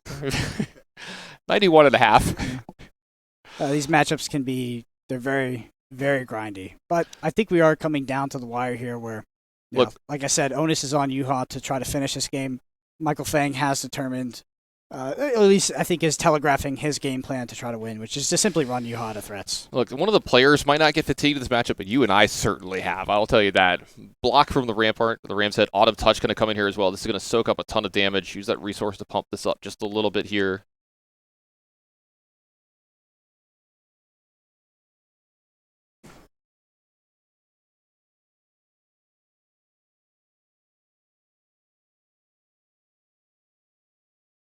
Juha potentially playing out another card here. Does pitch a Vinserakai.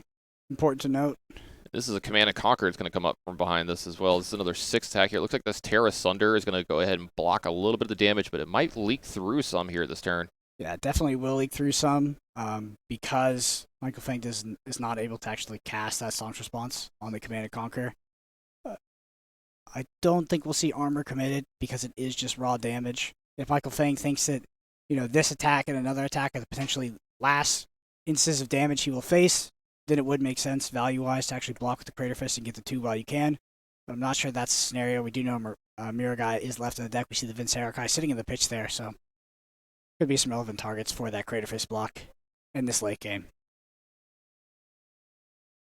Michael going to consult the graveyards yet again here, just making sure that he's right on what's missing, what's been gone through. We've seen the entire decks from both these players almost multiple times here. Oh, almost certainly. And if you think this matchup is grindy 10, and if Juha does find a way to win this game, we do end up in a Dramai versus Dramai finals. That's about as grindy as it gets in Flesh and Blood. Look, after this, I don't know if I can handle that one as well. Look, I'm riveted. Don't get me wrong. I'm absolutely riveted, but I am getting fatigued quite hard here. I'm burning through an energy drink faster than he is through this Burn Them All. Yeah. I mean, we do have the Ghostly Touch looming here. We have a Time Snap Potion sitting on the board. Necria that, you know, Michael Feng really needs to deal with as well. Does opt to Arsenal here. And that was the staunch response that was left over. Absolutely. Titan's Fist, not a great answer to something like Necria. Yeah, it doesn't line up quite well, does it? But we've got so many cards here. I mean, how many cards do you think Juha's left in his deck? It's got to be getting really low. I think Juha has potentially less than 10 cards left in deck at this point. Maybe it's like plus or minus around that range, but maybe like 12 total, 13 total with hand. Yeah, we haven't seen the pitch stack that I've been tracking quite yet. I think I started tracking on the 5th cycle. No, just kidding. I don't know what cycle it was, but we've been through these decks many times at this point. But Juha is just absolutely just running out of raw threats. But of course, there is the permanent in the form of the equipment just sitting there with all of those counters.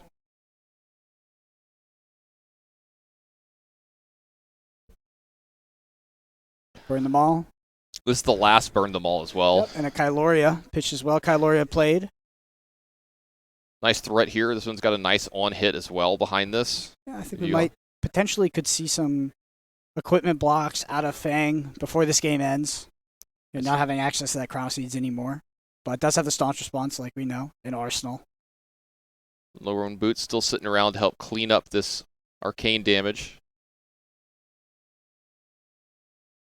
If that Crown of Seeds was removed much earlier in the game, I think we had a completely different game on our hands. You know, Michael would have been able to dig through his deck a lot faster and be able to stop this arcane damage plus these ones that would have leaked through just as easily as he had in this game. But yeah, it happened just a little too late, I think. I wonder if the Tomatai, if deployed earlier in the game, actually hits the Null Rune Boots instead of the Crown of Seeds, and then you do double burn them all to actually leak the arcane damage into the Oldhim player. But I think that the game might have to sort of coalesce in a different way for that to be a play pattern. Like, I'll leave it up to the Dramaya experts. You know? Well, it does look like that's going to be a full block here. The Null Rune Boots plus the block plus the Channel Leak Frigid is going to take care of this. Now here we go. We got was that a popper? No, that was was it a popper? Yes. Yeah, I think it was. It was. Sorry, I thought there was potentially a single hit from the Necro there, but you're right. That was a popper. Burn them all trigger. Yeah, I was about to say burn them all trigger here. He's going to be able to pay for this one pretty easily. The other ones were getting a little too expensive. All right, looks like it's going to be an Arsenal and a pass. Looks like Titan's Fist already lined up. Titan's Fist here for Michael Feng. Clear out the Kyloria. Here, I think we're back around to the bottom of that pitch deck that we were looking at right when it was about to start. We got these, we were talking about these earlier, these staunch responses that we were talking about possibly lining up with the equipment on the other side of Juha, or back into Michael Feng's hand. One passing Mirage left in Juha's deck. Does beg the question for the Time Snap Potion. Is it pop Time Snap Potion, play Passing Mirage, swing Ghostly Touch? I believe that is the endgame line here.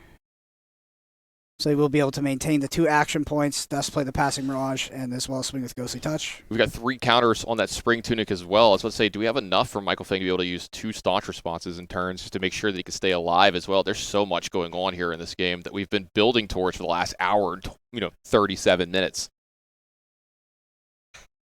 Yeah, I mean, I think all Michael has to do is survive the 1 hit, go back to his turn, keep a single card, swing the Titan's Fist at the Passing Mirage, and then I think that he's kind of in the clear of this Ghostly Touch, and of course line up a popper for the next time Juha potentially swings with it.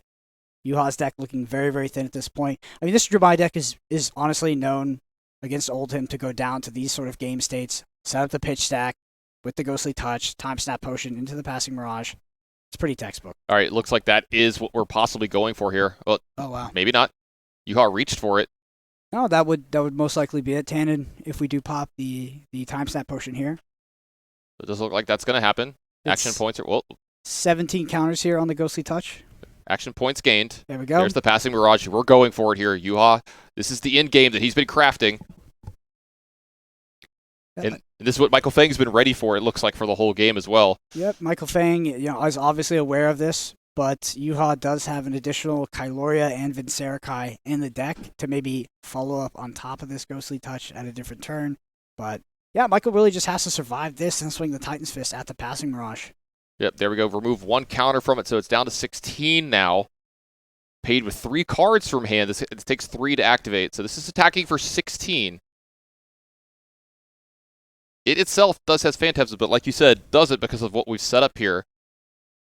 Yeah, honestly, a really Michael Feng does have the staunch response in Arsenal, right? So, And at least another one in his hand as well. yeah, that being particularly nice at this point.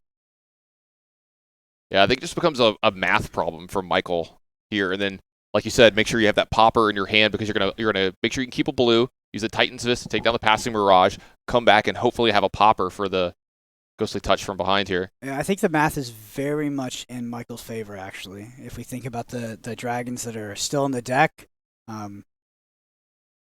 especially in the context of these staunch responses, which may or may not get deployed here.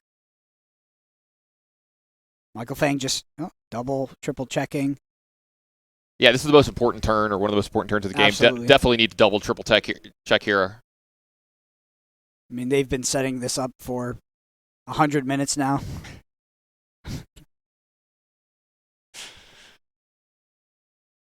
I think this is one of the biggest attacks I've ever seen outside of like Channel Mount Heroic plus other stuff turns. You know, I can't think of the last time I saw something of like 16, maybe the Starvo days.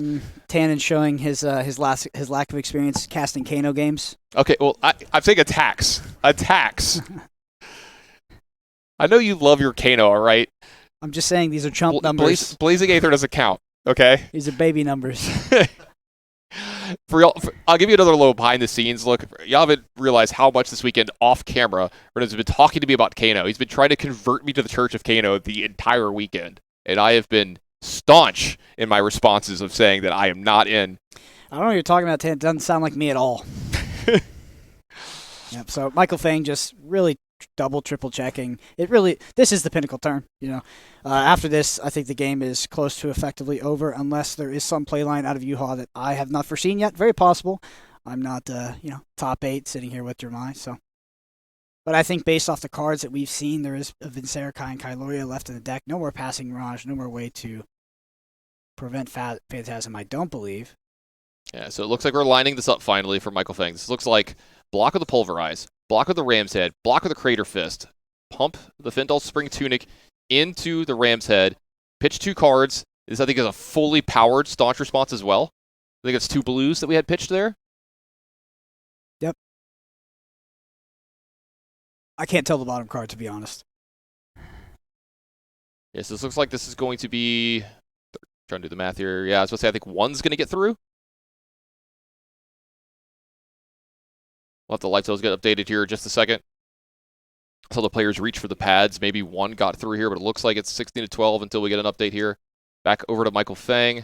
There we go. There we go, yeah. 12 to 10. Okay, so 2 got through. It does look like we had 1 card left over in Michael Feng's hand here. Surely clearing the passing Mirage here. Titan's Fist, passing Mirage. Does have Spectre Rush well on the turn, but best case scenario for Mr. Feng. Yeah. And... it's a beautiful game when it plays out like that. I know it's been a long time. And there are those poppers he knew were coming. That pitch stack set up from Michael Feng here. Juha doesn't have much left over. Kind of just has to possibly just go for this Ghostly Touch. But you've got to think in the back of his mind, he knows that this might be the beginning of the end. I think Michael Feng played an expert game here. And has nearly a deterministic win at this point. I did lose track of one Mirror Guy, which I think may have been played earlier, but I do not believe that's still in the deck, and because of that, I'm not sure Juha has any way left in this game. I don't know if expert play is a good enough way to describe this match from both sides. Yeah, I mean, I've been a fan of Michael for a long, long, long time, and he's been playing this deck almost as long as I've known him. I gotta agree with you. I've been a huge fan of his as well. He's played amazingly in this game. Oh, there's the Mirror Guy I was talking about, so it wasn't the deck. Okay. All right, that's significant.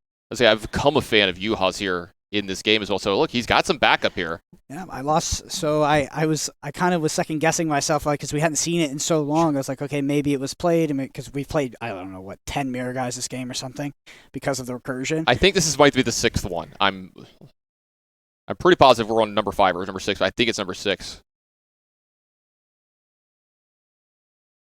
So we still got to burn them all here. Yep, just want to, if we could pull up Ghostly Touch there, I do not believe Ghostly Touch becomes a dragon, so not affected by this, but still taxing Michael Feng here in terms of the cards he has to potentially block. Going to go pitch here, use 1 to stop the Null Rune. He's going to gain a life here when he pitches 2, so 16 to 11. Looks like a block for 3 from hand by the Winter's Grasp. The Mirror Guy's going to come back. That's going to get popped. And Michael Feng has 2 poppers in hand, which is hilarious. It's not, I mean, it's very deliberate, I think. So it has the additional backup if he needed it. So back up to 17 on the ghostly touch here. Michael at 11, but like you said, he's got that popper in his hand, and I wonder if he's just going to keep it. Yeah, I think Juha's game plan is to potentially try to draw out the poppers that are in Michael Feng's deck, but I think Michael Feng simply just has too many. He knows his pitch deck here at this point, you've got to believe. So it looks like he's going to go ahead and take down the Dragon here with the Titan's Fist. Yeah, Vincerakai and Kailori, I believe, still in Juha's deck here. And Michael Feng's deck is still really healthy. We're down to the last few cards here from Juha as well, so we might see that he just has to attack with the Ghostly Touch at one point because he has no other options. Yeah, absolutely. I think he's going to try to get the other dragons down first, try to take those poppers away. But if you look at Michael Feng's graveyard, you look at Michael Feng's banish, you can probably realistically try to guess or determine, if you've memorized the deck list enough, that exactly how many are left and if that game plan is even reliable.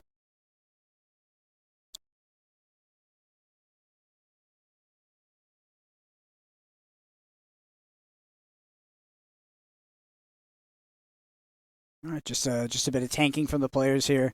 Again, I mean, you spent over 100 minutes getting to this end game, and both players have been crafting this. They just want to make sure that they execute it perfectly.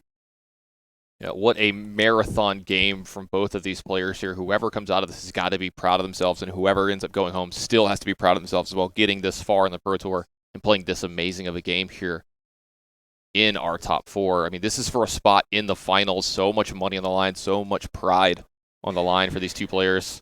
Tan, there is a lot of money on the line. We do have one Pro Tour this year, so the one Pro Tour we do have, it has a way bigger prize pool, so there is tons on the line.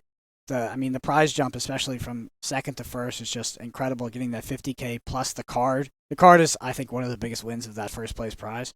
But yeah, Michael Feng looking to be in a really good position for that. There's the Invoke Vincerakai I was talking about.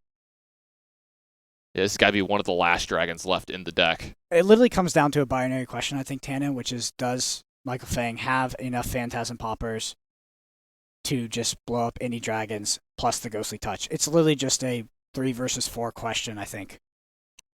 I think that Juha has 4 Phantasm targets left for Michael Feng to pop. If Michael Feng has 4 poppers, I think the game is over. Yeah, we'll have to see. How does Juha want to play this turn? He's going ahead and develops these dragons. Where is he going to attack? And with what?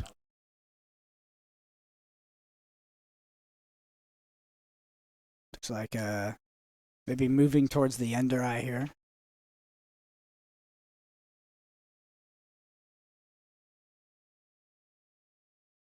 A little unsure of himself, but there we go. That's the attack. Burn the Maul trigger. Yep, Macho Grande in hand for Michael Feng here. Looks like he's reaching for that. Does look like it's going to be double the block. Macho Grande, pair of Macho Grandes. Mucho Grande? That does make sense. Looks like the second Macho Grande here going to be committed to the Phantasm.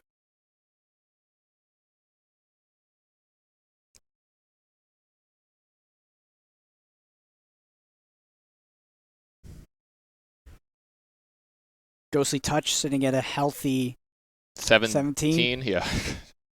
Soon to be 18. Yep, here we go. Unlikely to matter.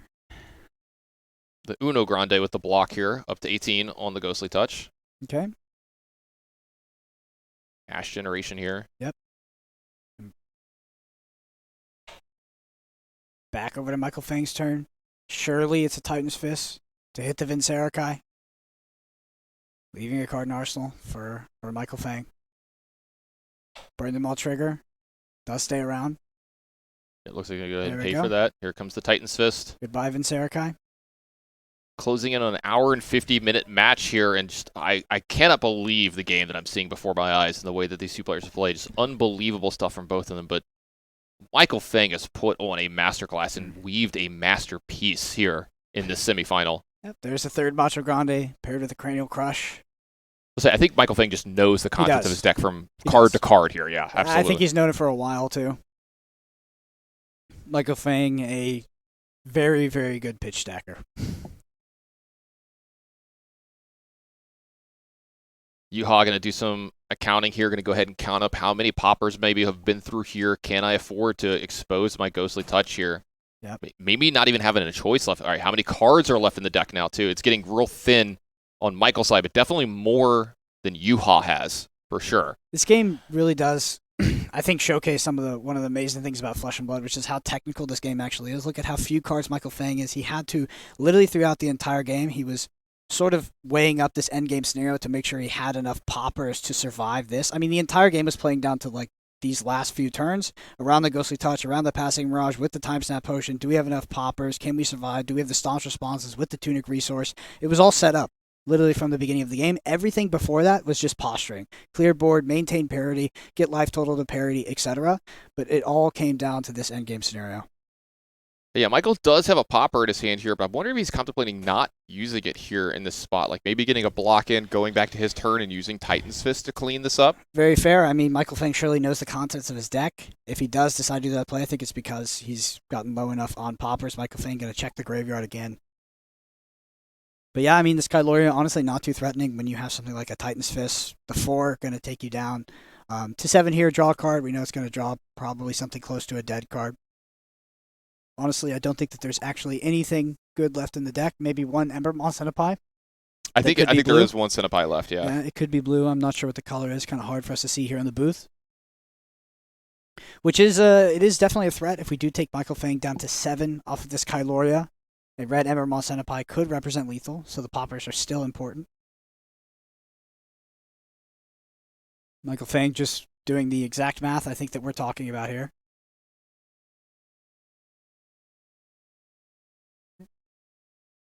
Yep. Also has the Tunic available for Rampart of the Ramshead. Rampart plus 1 card here. 1 non-Phantasm card, and then like you said. Yeah, okay, he's maybe rethinking it here, and you can see the pressure's on here, and you got to believe the pressure really is super high here for him, because this is for a spot in the finals of the Pro Tour. You know, this is a career-defining moment for Michael Feng realizing, by the way, that he had redundant cards at hand if he used the Tunic Resource. So he does know that this turn is most likely just going to be clear the Kyloria, so he just needs the 1 card. There's the Ember Moss. I don't know how we talked about. He keeps the popper around. We have the Cranial Crush plus the Macho Grande, perfectly executed by Michael. I mean, Michael aware of everything that Juha possibly could do to try to come back and win this game, and plays around all of it. I am absolutely floored at the level of play that has been in this game. This is one of the most perfect games of Flesh and Blood I've ever seen played in my life. We're an hour and 51 minutes into this, and they're still playing at this pace. They're still playing perfect, and Michael Feng is just putting on that clinic that we've been talking about.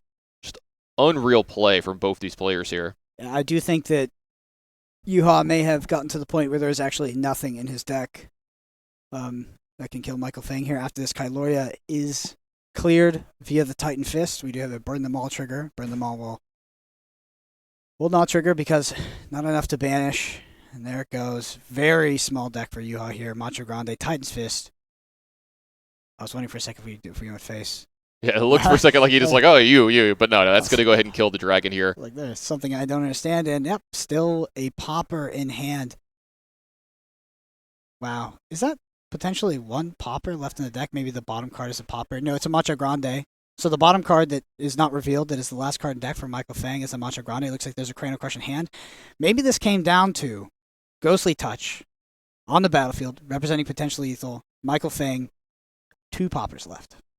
So just almost had it perfect. Lined up every popper in the deck with every threat that you all had, plus the Ghostly Touch. 4 cards for Juha. So 4 cards in hand, 1 card in arsenal. These last 9 cards are the last hope Juha has of making this Pro Tour Finals, but I think it's not looking great. Michael Feng has a bit more cards than I expected in deck. Did look like a singular card, but now he's fanned it out. Does look to be 5. But still close, down to the wire, really. The economy of Phantasm cards, I mean, this is a case study for how to do that correctly in Flesh and Blood.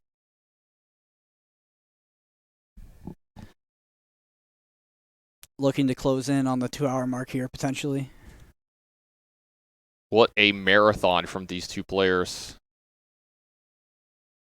I got to believe they're pretty happy that they were the first ones to play here in our semifinals, because if they had to play the finals right after this, they would need a break. I need a nap after this match. Michael Feng could run himself into a finals against another Dromai. A Dromai list I think that he is potentially better positioned against, because that Dromai list is much more aggressive and tacked, I think, to beat Lexi specifically. But yeah, an absolute marathon. There's the Ember Moss and a Pie, and now I think that there actually is no more threats. Not sure if this is blue or red. Hard to see the strip from where we are sitting. But Michael Feng does have access to the cranial crush here. It also just block. Yeah, it does look like he's just going to set up a block here. Yep, I think he's trying to get himself into a scenario where by no way is he not going to have a Phantasm Popper for that ghostly touch. Yep, gain a life. A lot of value gained off of Heart of Fjandal this game. I think it's at least 3 or 4 life off that card alone. Yep, you're correct. Staunch Response deployed. Yeah, this is going to soak up everything. We know that there's another Staunch in Arsenal. I believe that is still there from earlier turns. Yep, that's going to end the turn for Juha. Going to go back over to Michael Feng. Pitch that cranial crush. Attack for 4 at Juha. Yep, Michael Feng the beatdown.